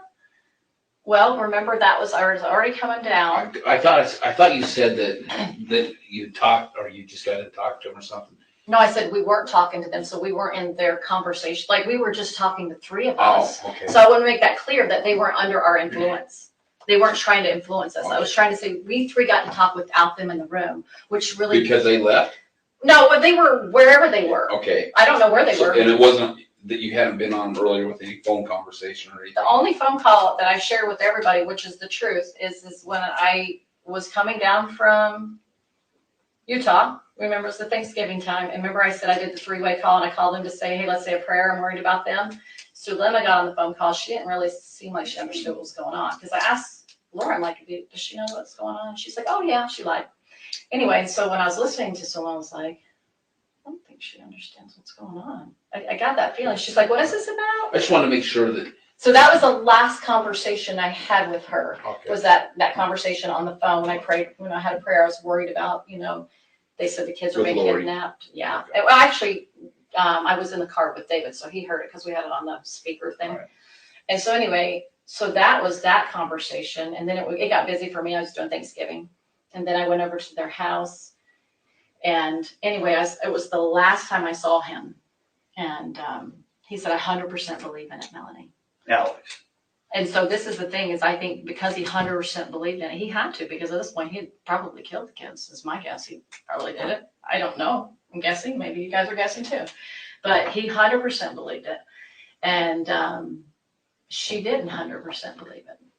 And then when I called her, when I told her, when I realized, oh, holy cow, I called her. I tried to talk to her. She was not there yet. What do you mean by that? She's just. I said to her, I said, Zulema, and I don't remember the full conversation because I was in fire in my mind, like, holy cow, right? I am freaking out. But what I do remember is I said, there's something seriously wrong here. I said, the gut of my stomach says something seriously wrong here. And she goes, that's just dark. I said, no, there's a difference between gut and dark. This is gut. And I said, do you have a testimony of Chad and Lori? Do you have a testimony of that? What is your witness? And she goes, well, I have one of Chad. When he gave me a blessing, shortly after meeting him, I had more visions of that. And she goes, I'll get my witness about Lori. And I said, well, I don't believe I don't know what I described, but I just described it and I didn't believe who they were. And I said, I'm going to be going to the police. I remember it seemed like I talked to her maybe twice, and probably the last. So I said, I'm going to the police. And I said, is Alex on? Can Alex hear me? And she goes, it's on speaker. I said, take it off speaker. Now here's the murderers down the street. Remember, they lived close to me. Remember, Zulema lived around the corner from me. And I'm thinking, I just got myself in a situation. They could come after me, right? Mm-hmm. But I had to do what I had to do. She was my friend. I wanted to warn her. And I just said, hey, I'm so anyway, the police, I know, circled her house, circled my house, making sure I was safe and making sure he probably didn't get in trouble, whatever. And so she texted me, didn't call me, texted me next day, I got my witness, which means to me, Lori's in. Lori's good. That's what it meant to me. Did she tell you how she got her witness? No, that's one liner. And I said, I'm not talking to her anymore. Cut her off. I just knew that I couldn't talk to her anymore. You remember what day that was? Do you still know that? It's on my phone. Thank goodness for some of the texts that got saved, right? And then she told me she never wanted to have anything to do with me again. At that same time? No. It would be after he died. She is writing a book. I did hear that she is writing a book for sure. And she's written a book before, so she's going to write one about this, right? So she is. All right. I know I missed some stuff because I got a text I had to answer, and yes, Salty, my dog was in the window. She wants the other dog out of the crate, but the other dog's cuckoo crazy and going to be jumping all over the place. So everybody has to wait right now. All right. I'm going back. After Alex died. So she was still under the influence of Lori at that time in her life. So, okay.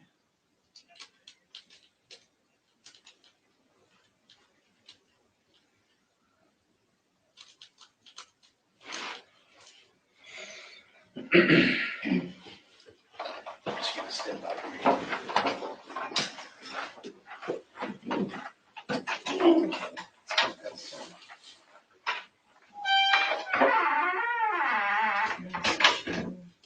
Oh, December 6th. I received my witness today.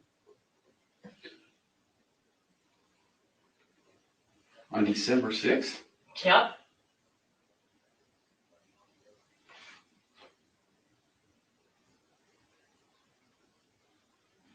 What is this? So I got $2,000 picked up from Melanie's piano and she was out of town. So she said, can you collect the money for me? So I had this $2 cash. And she said, Mel asked us to get it for her, or can we pick it up? What's easier for you? I said, I'm sorry, but I'm not home and I'm not sure when I will be. I just text her as well. Maybe I can get it to her through PayPal.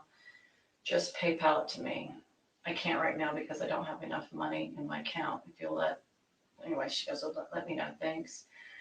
Hurry up for a calm phone. The bishop told me what happened. I was so surprised. So sad. This was after he died. So this was, I guess it was 2 days later, right? I'm so sorry. Words cannot express how I feel. I am extremely only surprised at your hypocrisy because of what you did. I didn't have to not only deal with my precious husband dying in my arms, but then when police were ransacking my house and traumatizing my entire family. You are not my friend. You are not to speak to me or anyone in my family ever again. I want you to pay the $2,000 you owe as soon as possible. Go to the map and I'll forget that I exist. So you can understand why I haven't talked to her. So Then I just told her. is she just mad because you made the phone call to us? Is that why she's mad? And she thinks that God's pointed towards Alex's direction? I guess. She knew I was going to the police. That day was December 16th. Yeah. So then I put the money under the mat and that was it. I didn't want to do PayPal because I hate using technology for that. So I made sure she wasn't around. And you haven't talked to her since? Have not. Judy, you said, so this is more about Charles' murder than the kids as it's Chandler. I hope Rexburg was more holding on to her specifics of timeliness with herself and the Daybells. I believe these are Rexburg police officer, detectives, investigators that came to Chandler to interview everyone for the kids' murders, right? Am I right, you guys? Yes, yeah, I believe it is, right? Yeah, Leighton, I think that's what it is. It's it is. So because these are the prime witnesses, Zulema and Melanie Gibb, for the kids' murders.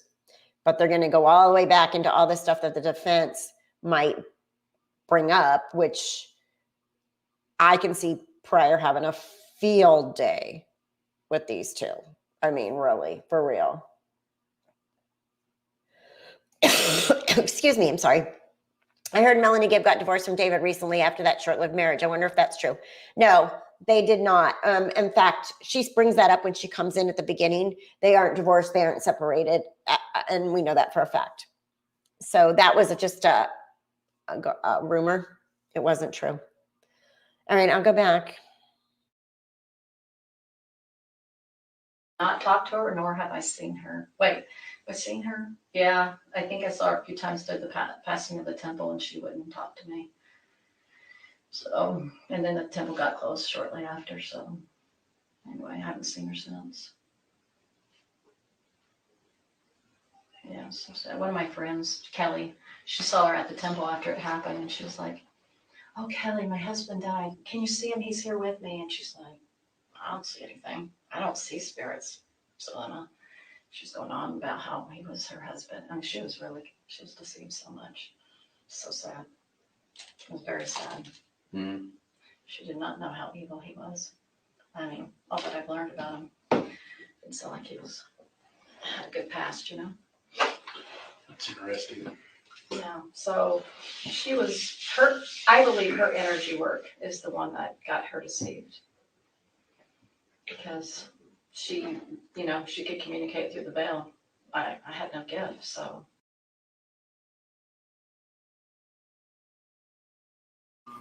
So she's talking about Zulema. Zulema apparently said Alex was with her at one point, his spirit, and Melanie's like, I can't see him. I don't see spirits. But apparently Zulema does. And then she said, it's really sad. She didn't know how evil that Alex really was. And she said Zulema's energy work is what got her in deep into all of this. But I'm pretty sure they were all pretty much. I mean, anybody in that group was in deep into this energy work and zombie killings and all that stuff. They were all there. The only thing that I'm trying to figure out, because I know they were all super deeply involved in this, you can tell by these interviews, is if they knew or had any part in any of the murders. You know what I mean? Okay. You know what I mean? It got her sucked into it. As far as her not letting that go and believing in it and stuff. I'm curious, your opinion, do you really think she can see through the veil? I don't know if people make stuff up or not, honestly, Ron, I don't know. I don't know if people imagine things. I really don't know. I do believe people can see things. I believe it's possible. But my feeling about them is I think they can conjure up ideas and thoughts. Like I would sit with Lori in the temple and we just hold hands because we just love each other. And she said, oh, Heavenly Father and Mother came to me right here, Melanie. And they were talking to me. And I was like, I didn't think she was lying in the temple. I never thought she was making this stuff up. I was like, but on the eternal thing, I think that God wanted me to be a witness for all this. So, and that's a whole different discussion, but somebody needed to be a witness to all this craziness that would tell the truth. So there was a part of me that's very innocent because I don't think you're lying to me. I wouldn't make a very good police officer because I would think everybody was telling the truth that came in to see you. And then I've learned more about my life and I'm looking back at my former spouse. I'm going, oh, things I couldn't see before. And it's called deception or manipulation. I wasn't even aware of that. Like people do that. I didn't catch it because I don't know how to do it. I don't understand it. But when you experience it, it's painful. I'm gonna get a little personal with you here and ask some personal questions, but I'm curious with the relationship with your previous husband. Was that relationship with your previous husband kind of in turmoil before Chad and Lori showed up on scene? Oh, absolutely. We had challenges for the whole marriage. Okay. Yeah, it was a hard marriage. Did Chad? Did they encourage me? Yeah. Actually, they discouraged me. Did they really? Well, they were saying, oh, I see you. This is what he would say at first. I see you and your family going to a mountain in camps. And I see your husband and your family with you. But he gets upset and he leaves the camp. And then he shortly dies after that. So then that was one thing he said. And then at one point they said, he's not dark, but he has just dark spirits around him. Because I remember out of the blue, he's like, oh, I checked your husband and he has attachments to him. So I just took the attachments off him. I didn't ask him to do that. Nor did I even think that he had them. Do you know what I mean? So that was right in the beginning. And so then I said, and then anyway, I had a hard day one day with Brendan and I told him months, like right about the time I met Lori, I remember standing with my husband and I said to him, if you don't stop talking to me this way, I can't do it anymore. You're going to have to make some changes. I mentally, I can't talk. I can't handle the way you talk to me anymore. I can't do it. And I remember he has this scratching thing. He just starts scratching his arm with his eczema. And I was, and then we had a discussion once and I said, you see how you're talking to me? I said, that's the meaning. Do you understand that? He goes, that is? And I go, yeah, it is. I'm just trying to figure out, you know, he always had his reasons. And then, anyway, so I went out for a walk one day and I just said, do I have to stay in this marriage, Heavenly Father? I can't do this anymore. It hurts my mind at this point. And I felt this peace come over me. And I was like, are you kidding me? So anyway, I tell Brennan, I fasted the whole day. I was like, I feel peace and I feel happy. I am so done. I was in so much pain. But that's the reason why I came to know the Lord, is because of how hard that relationship was. And I spent a lot of time repenting on just any kind of unkindness that I showed. I mean, I spent a lifetime doing that. So anyway, I said to her, hey, I just want to let you know that I'm divorcing Brendan or something like that. And she's like, I can't remember what she said, but I remember one time going to the temple, I said, this is just not going well. And she goes, no, I think you should go back to him. And I was like, yeah, I'm kind of sensing that too. Everything's just hard, you know, like he's getting upset and the kids are So she was actually, believe it or not, she encouraged me to go back with him. And then I got to a point where I was like, I got to do what I need to do. And actually, this is interesting. I told Brendan the whole story after I talked to all of you guys before it hit the media. I wanted him to know face to face. I said, I want to tell you what happened, because he's the father of my children. He needs to know these things. And I told him about Chad and Lori and the whole thing, and he was just like, oh my gosh, you know, he was shocked. He goes, well, probably a good thing you divorced me, because they probably would have tried to come after me like they came after Brandon. And I said, who knows? And I thought, wow, that was the statement of the year. I'm gonna ask a question, and I do so with a little bit of reserve because I don't want to sound too. It's gonna be a weird question, Okay. but it is what it is. You know, you can. Do you ever feel like that with Chad, there was ever a point in time that Chad was wanting to bring you into any type of relationship? I never felt that from him. He did contact me, but I never felt that, you know, the thing that him and Lori did. I never felt that kind of a romantic, no. But one time he contacted me, and I'm sure I shared this briefly. 6 months before I met Lori, he texted me on Messenger and says, hey, Melanie, I just finished my last book and I'm going to be in Arizona. Do you think you can help me with a get together? I said, sure, I'd love to. And then I contacted Jason Mao and I said, hey, well, Chad's coming to town. Why don't you guys both do a duo together? And so they both were like, he's like, sure, that's fine. And so then I got the word out, like, hey, they're both coming to town. So anyway, when I picked him up, I'm so glad I did this. I picked him up from the airport. I had somebody in the car with me. Glad, you know, because who knows? I mean, I don't think he would have said anything about these multiple lives. He hadn't told me about that, so I didn't know anything about it. But I had, her name is Janelle Littlebear. She was with me and her daughter was with me. So anyway, we went to the place that he was going to speak. And then we had a lot of craziness going on with the air conditioning. But anyway, and then I said to him after, you know, it was all over, I said, do you mind giving me a priesthood blessing? I could really use one right now, you know. And I looked up to him at the time. I thought Sure. he was this great visionary. And which I don't even think he's a visionary by the record now. Now, maybe I said it earlier on, but now that the more I learn and ponder, I'm like, I think he made it all up. Anyway, so he gave me a little, it was just a nice little blessing. Anyway, but he never, I didn't feel like he was trying to come on to me, or maybe he used me just to get his book sold there. But when he met Lori, it was a totally different energy than when I met him. So that's just letting you know. Of course, I never had any type of interest in him at all, because you can tell why. So he was not somebody I'd be attracted to. But plus, I was married too. Sorry, it's loud. Let's talk a little bit about the night that you were at the apartment in Rexburg. The night that we believe that JJ came on missing. Yeah. If I recall right, you guys were doing a cast, and Alex had already taken a podcast. I knew what you meant. And Alex had taken JJ, gone to his place, and we know that then he brought JJ back. Yeah. And because I don't have any paperwork right in front of me, he went upstairs with JJ. Is that correct? Is that what I remember? Did you remember, like, you mean like when we were doing the podcast and then he came in the door with him sleeping? Yeah. Mm-hmm. Yeah, I kind of did that way. So he goes upstairs, and do you know where he went when he went upstairs? Just yeah, because he went into Lori's room because he wasn't in David's or I's my room. Those rooms are empty, so he had to have been in there. And then you didn't see him again that night. Who? JJ? Alex.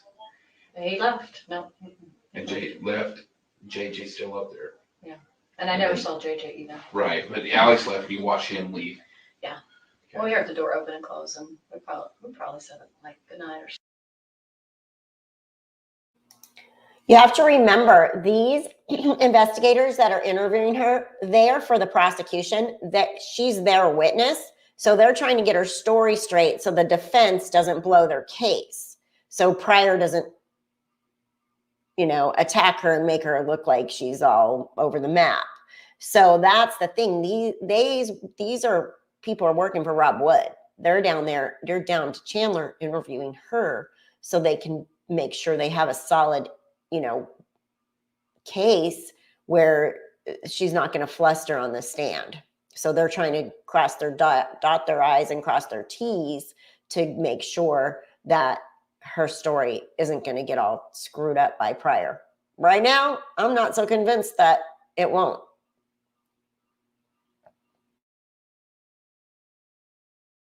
Something. I mean, maybe. We're podcasting. Who knows? Do you recall seeing him walk out with JJ? Not walk out. Mm-mm. No, just walk in. Okay, Just walk in. that's what. And when he left the first time, we didn't see him take them. We just know he had them because she said that he had taken them. Right. I don't recall that. I just remember he wasn't there. But the time he left, Mm-hmm. so he brings JJ in, Mm-hmm. and then he leaves again. He did not take JJ out of the room or out of the apartment. Mm-hmm. Okay, so you get done with your podcast, everybody goes their separate way, and everybody goes to their bedrooms. And David, I recall David having his dream. He woke up. Yeah, funky. Did he come and get you and tell you? No, I was actually inside him when it happened.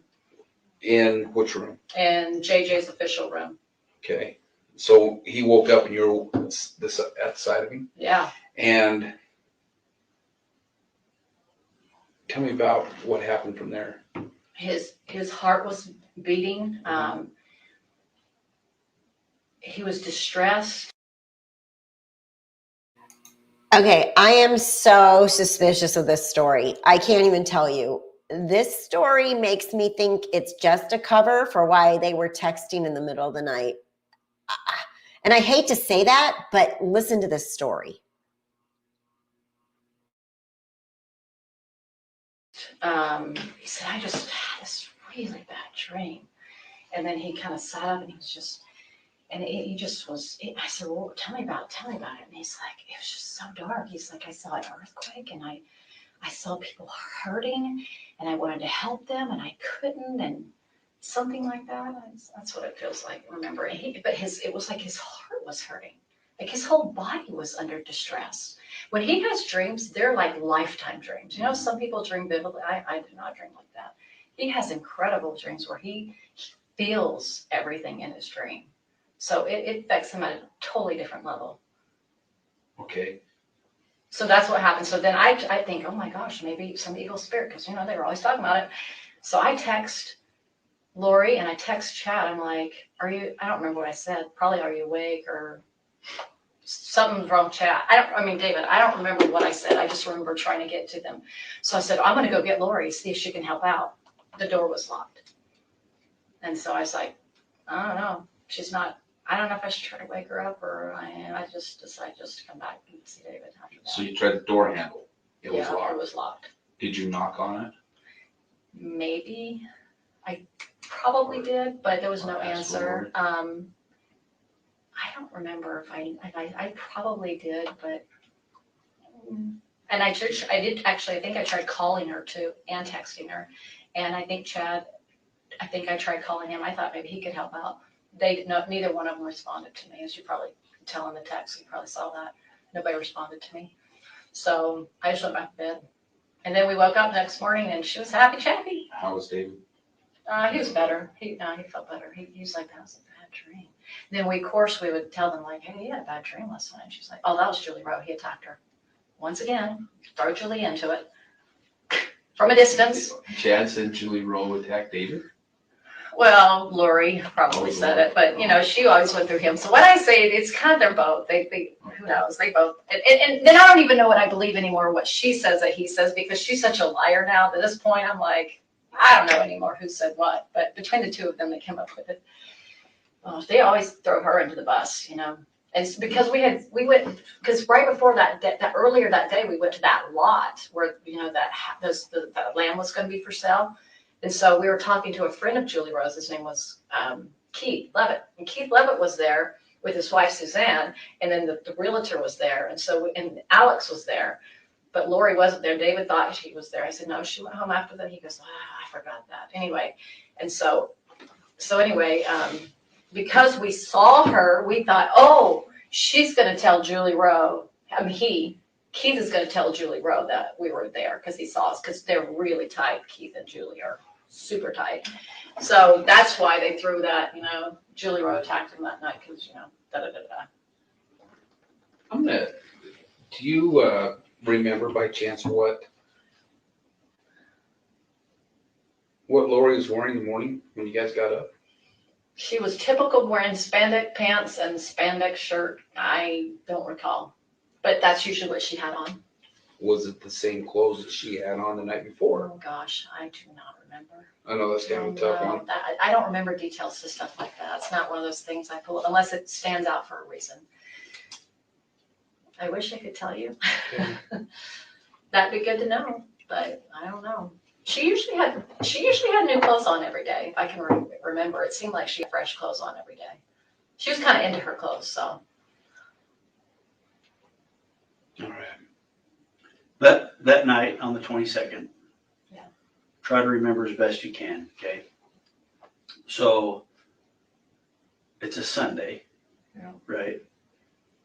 Do you guys go to dinner, or do you guys make dinner on Sunday night? Well, we would make it because we don't go to eat on dinner, no, so we would have made it Okay, at home. so everybody's at home. Mhm. Does Lori leave anywhere with JJ? I don't have any memory of her leaving. So you sent a text, correction, Lori sent a text to you around 8:30 that evening, saying that something to the effect of, hey, I'll be there shortly, JJ woke up, she's getting him back to bed. I know that it's so funny. They sure are blaming Julie Rowe for a lot of crap that she was probably nowhere close to the whole thing. But it's like, oh yeah, just Julie Rowe did it. Julie Rowe's here. Julie Rowe's. I mean, it's kind of funny when you think about it.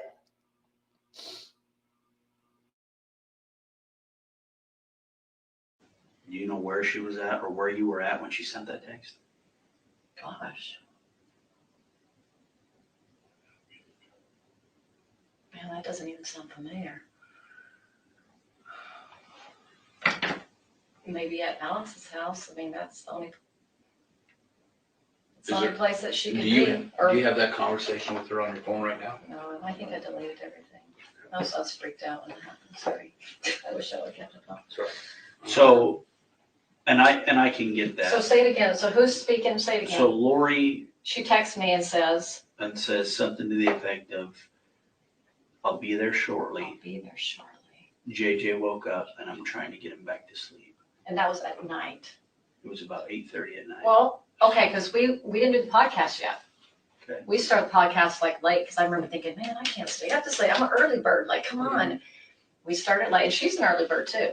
So it must have been, my guess is that it must have been at Alex's house getting him to sleep over there. I'm guessing. So I'm just going to make some guesses. That's that. Because she would never have gone to Chad's house because Tammy was there, right? So where else in the world would she go? I Right, have no but idea. And that's why I'm asking if you remember being alone in her apartment with her not there? Because if she's at Alex's, you're alone in her apartment. I could have been upstairs or something. Maybe I was talking to David, who knows? So, and that's why I'm asking if Yeah. you remember her leaving and JJ not being there around that time. Probably, because that's when he was no longer there when we did the podcast. And so somehow, I think I was upstairs. That's what I feel. I just don't remember that detail.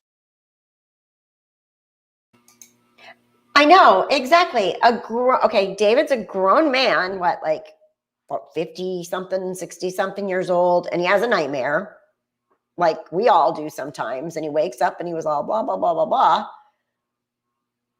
And she needs Lori to come help.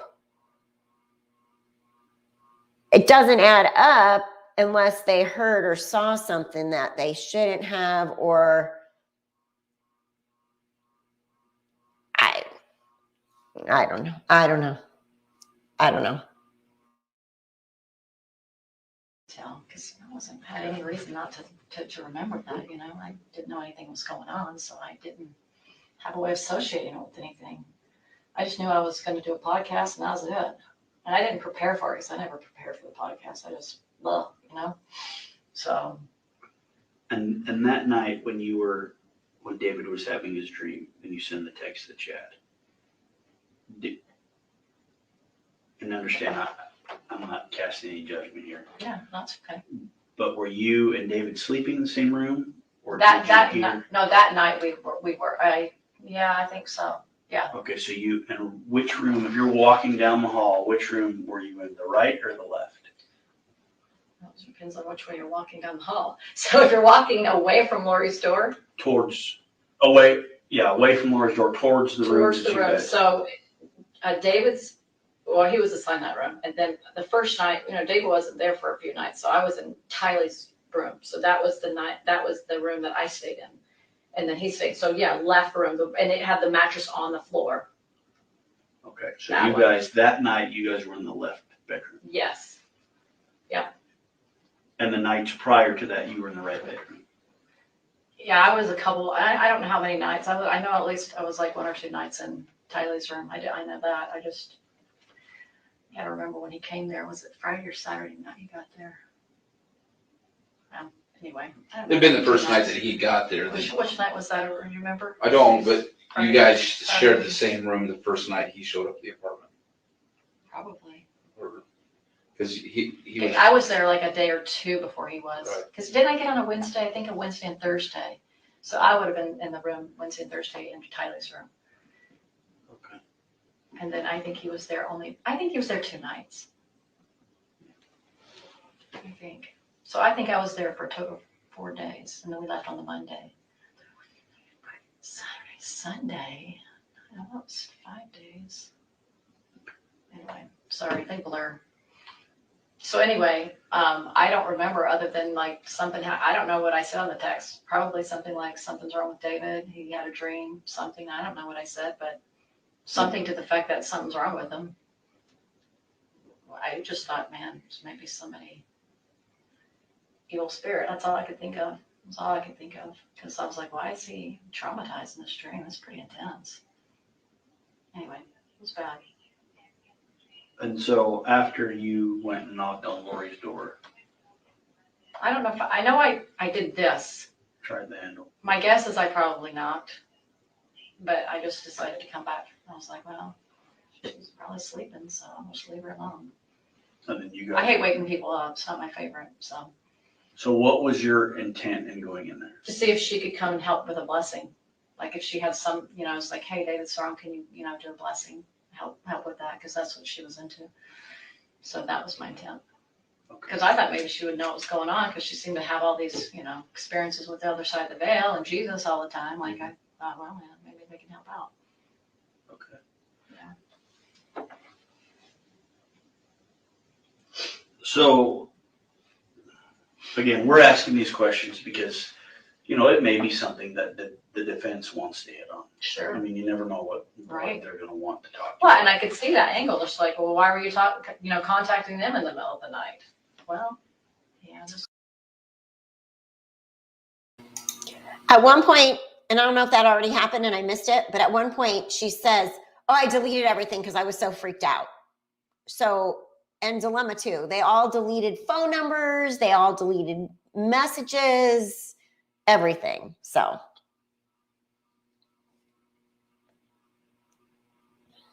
Kind of weird. Weird experience. I don't know what else to say. And so when we talk about this stuff, it's for that purpose, right? Yeah.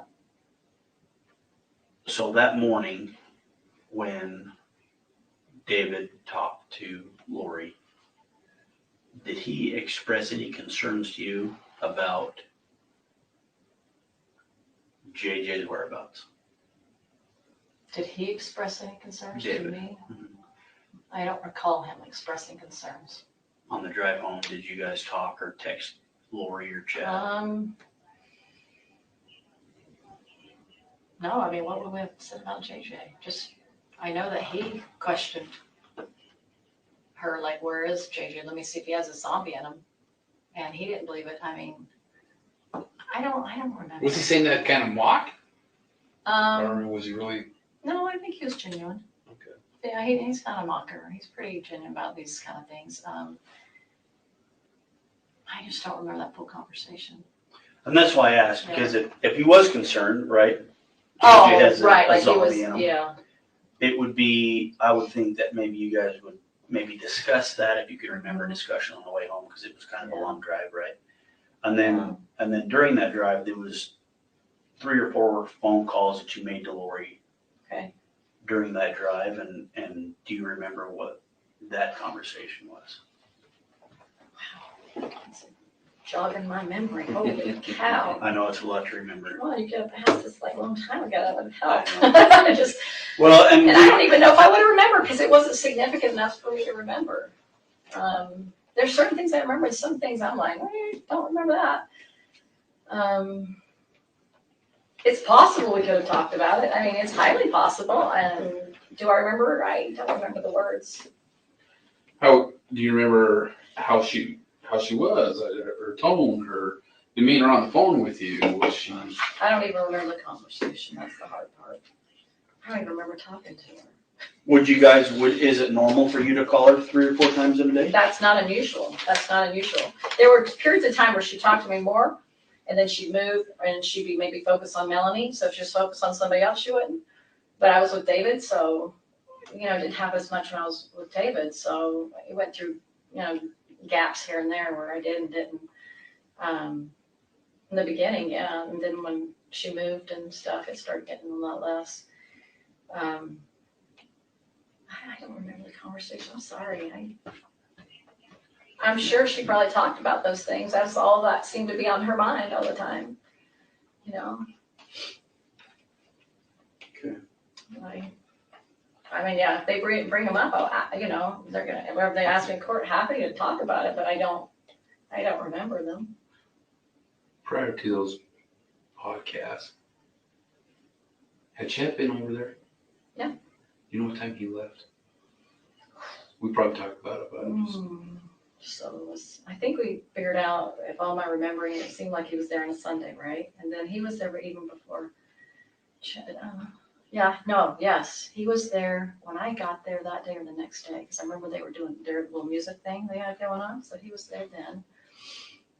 And then we walked around the track. Wednesday or Thursday, I don't remember. And he was there. I'm thinking it was Sunday. I mean, I know. Okay, yes, it was because David and him saw each other, of course. okay. Yeah, so he definitely was there on Sunday, or we interacted with him on a Sunday. Was he at the house on Sunday?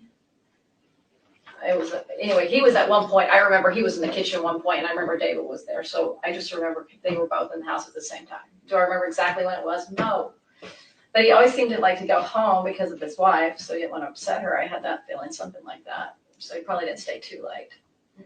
And he was not there when we did the podcast. He was gone already. I bet you got a lot more information because of the text, so you guys know a little bit more about their whereabouts. They were always texting each other.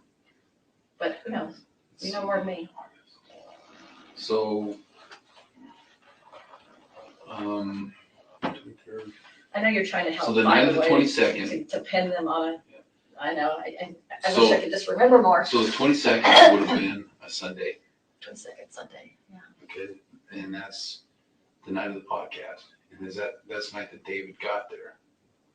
No, we got there, I think the day Or before. was it on a Saturday? Okay, It so, was either Friday night or Saturday night. but do you recall Chad being at the house on the 22nd,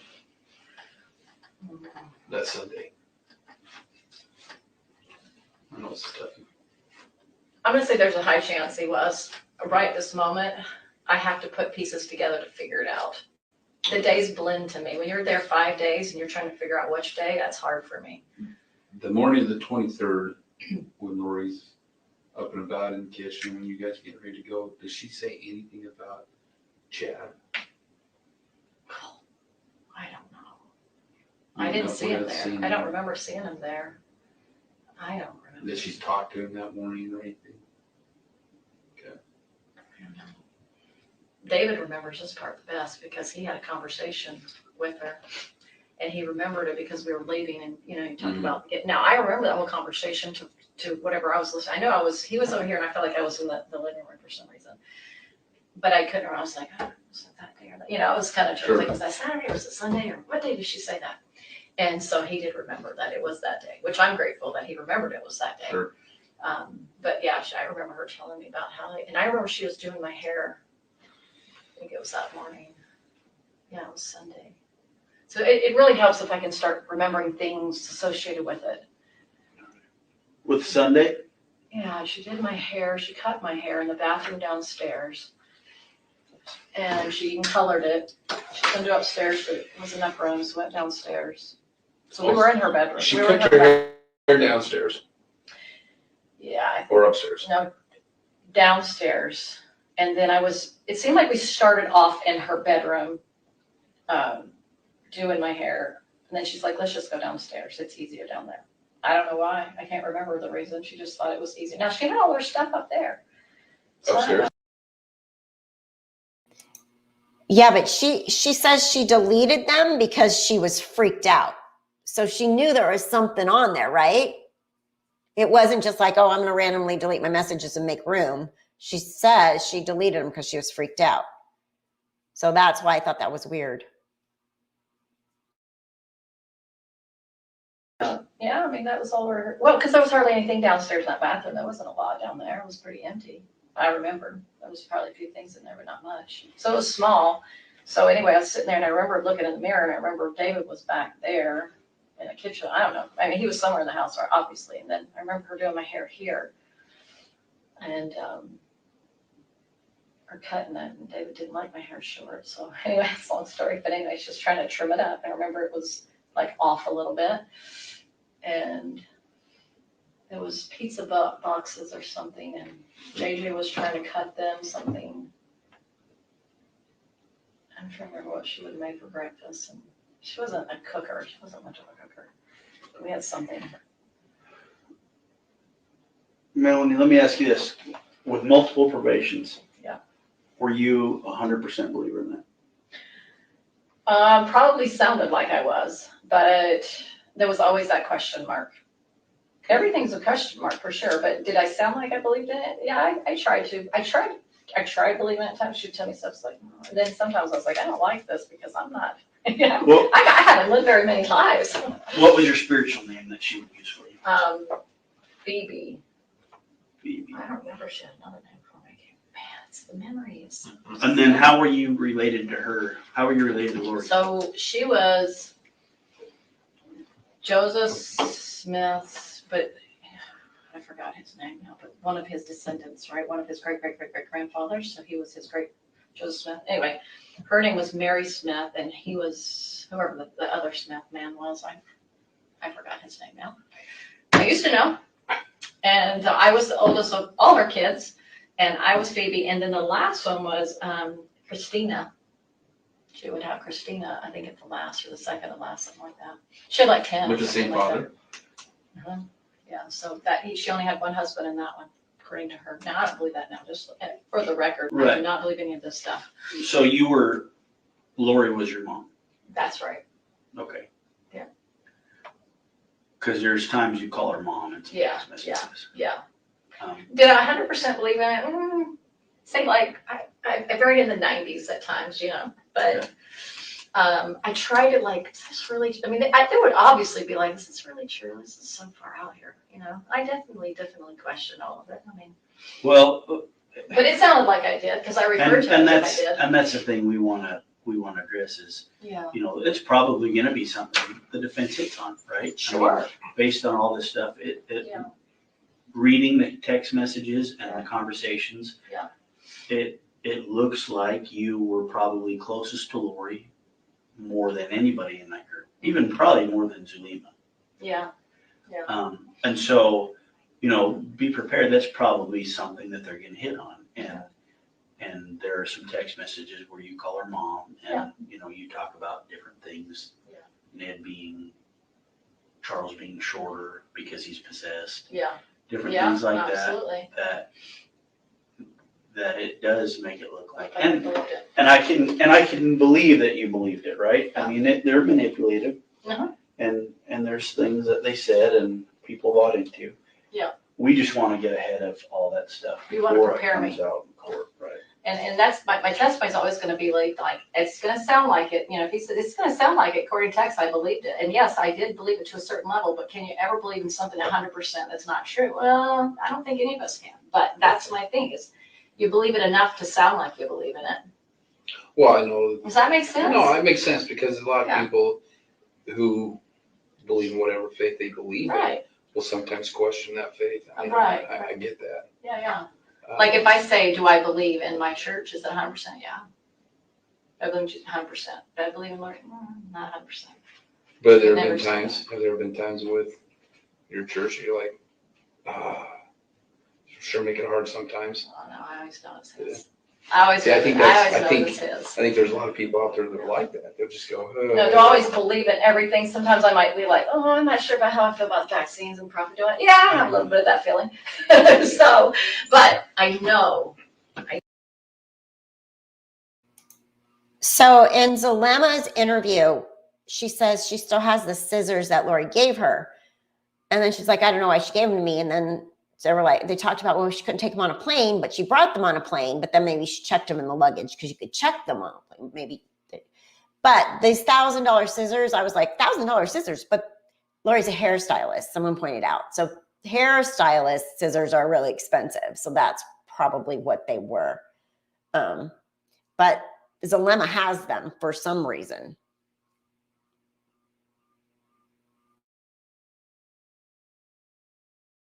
I know that. That is my 100%. But I was never 100% with them. Even though I maybe acted like it, maybe I sounded like it. Well, understand, they're going to look at it like this, and I'm just going to play devil's advocate, right? Go ahead. If real you quick, are you done? Are you done? Yeah. Yeah. Okay, so let's be done here. We need to talk to you about some other things. Okay. But I want, if we're gonna be done. Oh, you mean this room? Yeah. Real quick, Phoebe, it was Phoebe, and what else? Did you say Christina? That wasn't me, but Christina was one of her daughters. Did I make that clear? I'm sorry. Christina. I was Phoebe, and Christina, the other Nicole and Christina. Oh, the other Trans, gal, yeah. she was one of her daughters. Do you remember what her name was? If you asked me, I might remember, but if I can come off the top of my head, no. Introducing Hearty Inspirations from... And it just ends. It just ends. There it is. But really crazy stuff. I mean, she clearly was involved in this very deeply. And now she's saying she didn't 100% believe things, but until it came to murder, I don't know. I'm so lost with her. But I hope that in some way, whatever she says can help put Lori and Chad away, because we don't want them out ever. I don't think they will come out. A lot of people think there's going to wind up never being a trial, that it's going to be a plea deal. I'm not so sure. I think Chad might just risk having a trial. All right, let's see. What did I miss what you guys said? The sense that Tylee's weight played into Lori's overblown sense of appearance, the beauty queen seeking approval. Oh yeah, Lori's so superficial. I'm sure she was probably annoyed that Tylee was overweight.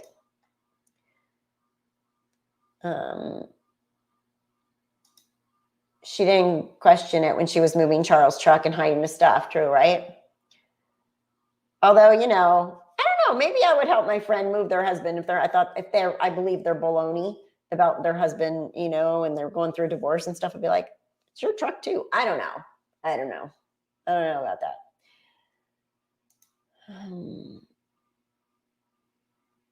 Yeah, Lori probably didn't cook. I don't picture her cooking, right? Lisa thinks that's going to be a plea deal. Lisa, let's see. Yeah. Seems like the detectives want to pursue the delayed justice. Yeah. And there's a reason for these scissors standing out, and she better hope she's not got hair in that tape. Oh, right. Good point. Oh, she cut her hair. So when they were there, she says Lori cut her hair, and Zulema winds up with the scissors. If they use those scissors on the duct tape, Melanie's DNA could wind up being on the duct tape, right?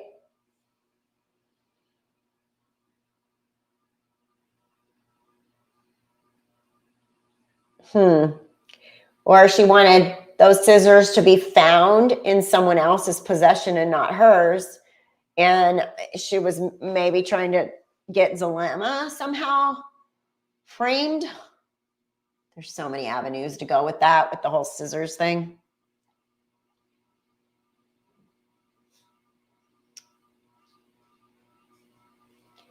The only reason they killed Tylee is because Tylee had money. Yeah, $2,000 a month from Joe, right? And then Lori didn't cook because goddesses with eating disorders never need to eat. Flame Lily, I've always believed she knows a lot more than she's admitted. She's trying hard to backpedal and say she didn't really believe Chad and Lori, but I did think she believed him. I can't believe that she didn't believe that whole thing. I mean, she was so involved with them. She was attending these events. She was in the casting out circle, hand holding things. They were telling her about the dragons, and she was like, oh, cool. She's like, David had a bad dream. Let me go get Lori so she can bless him because she's a high priestess person that has these powers, and she met Jesus in the temple and Moroni. And I can't buy that Melanie Gibb didn't believe everything they were selling. I really think she did. But I still think that she got sucked in, and I don't think she had anything to do with the murders, but I wouldn't be surprised if she knew so much that she could have helped stop something. Does that make sense?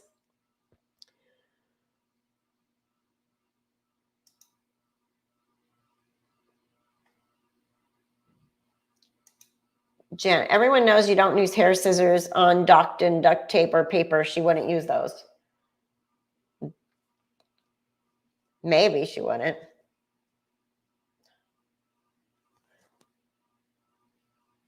Everyone knows you don't bury bodies in your own backyard, but they did. I mean, you know what I mean? Like, they're not the most logical humans on earth. They think they're smarter than they are. Tylee is beautiful, much prettier than her mother. Lori looked anorexic and was very superficial. Lori is a middle-aged woman that acted like a teenager, for sure. My son is a federal forensic investigator in Hawaii. It is discouraging to see the level of rural investigations. Yeah. David was genuine about those kinds of things, genuine about zombies. Mel G and David were there while JJ was murdered. Yeah, I believe they were in the apartment. Chad's defense team is going to try and say she didn't. But can you kill someone with those scissors? Like Tylee, for example. I'm sure you could stab somebody. Right? Especially if you had your brother savior Alex to help you.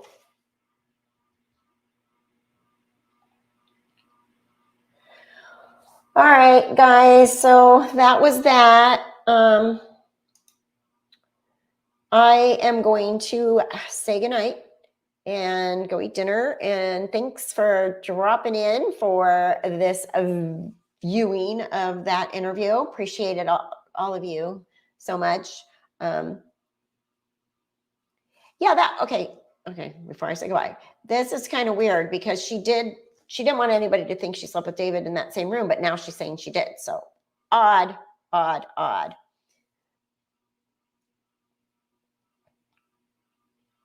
You're welcome, everyone. All right. So thanks for being here. Appreciate you. Please like on your way out and try to support my channel by watching the ads when you watch the videos. I really appreciate that. And like buttons and comments and all that kind of stuff. Okay. Thank you, guys. Thank you, mods. Thank you, Ruby, Layton, who was here. All my mods that were here. You guys, appreciate you. And I will see you guys next Saturday on my live. And if I get another video out this week, Probably not because of work, but we will see. And then I am posting episode 4 of Afterglow, my podcast version of going the whole story all the way to the beginning. Episode 4 should be up by Tuesday. Okay. All right, you guys. Thank you. Have a great night. Bye.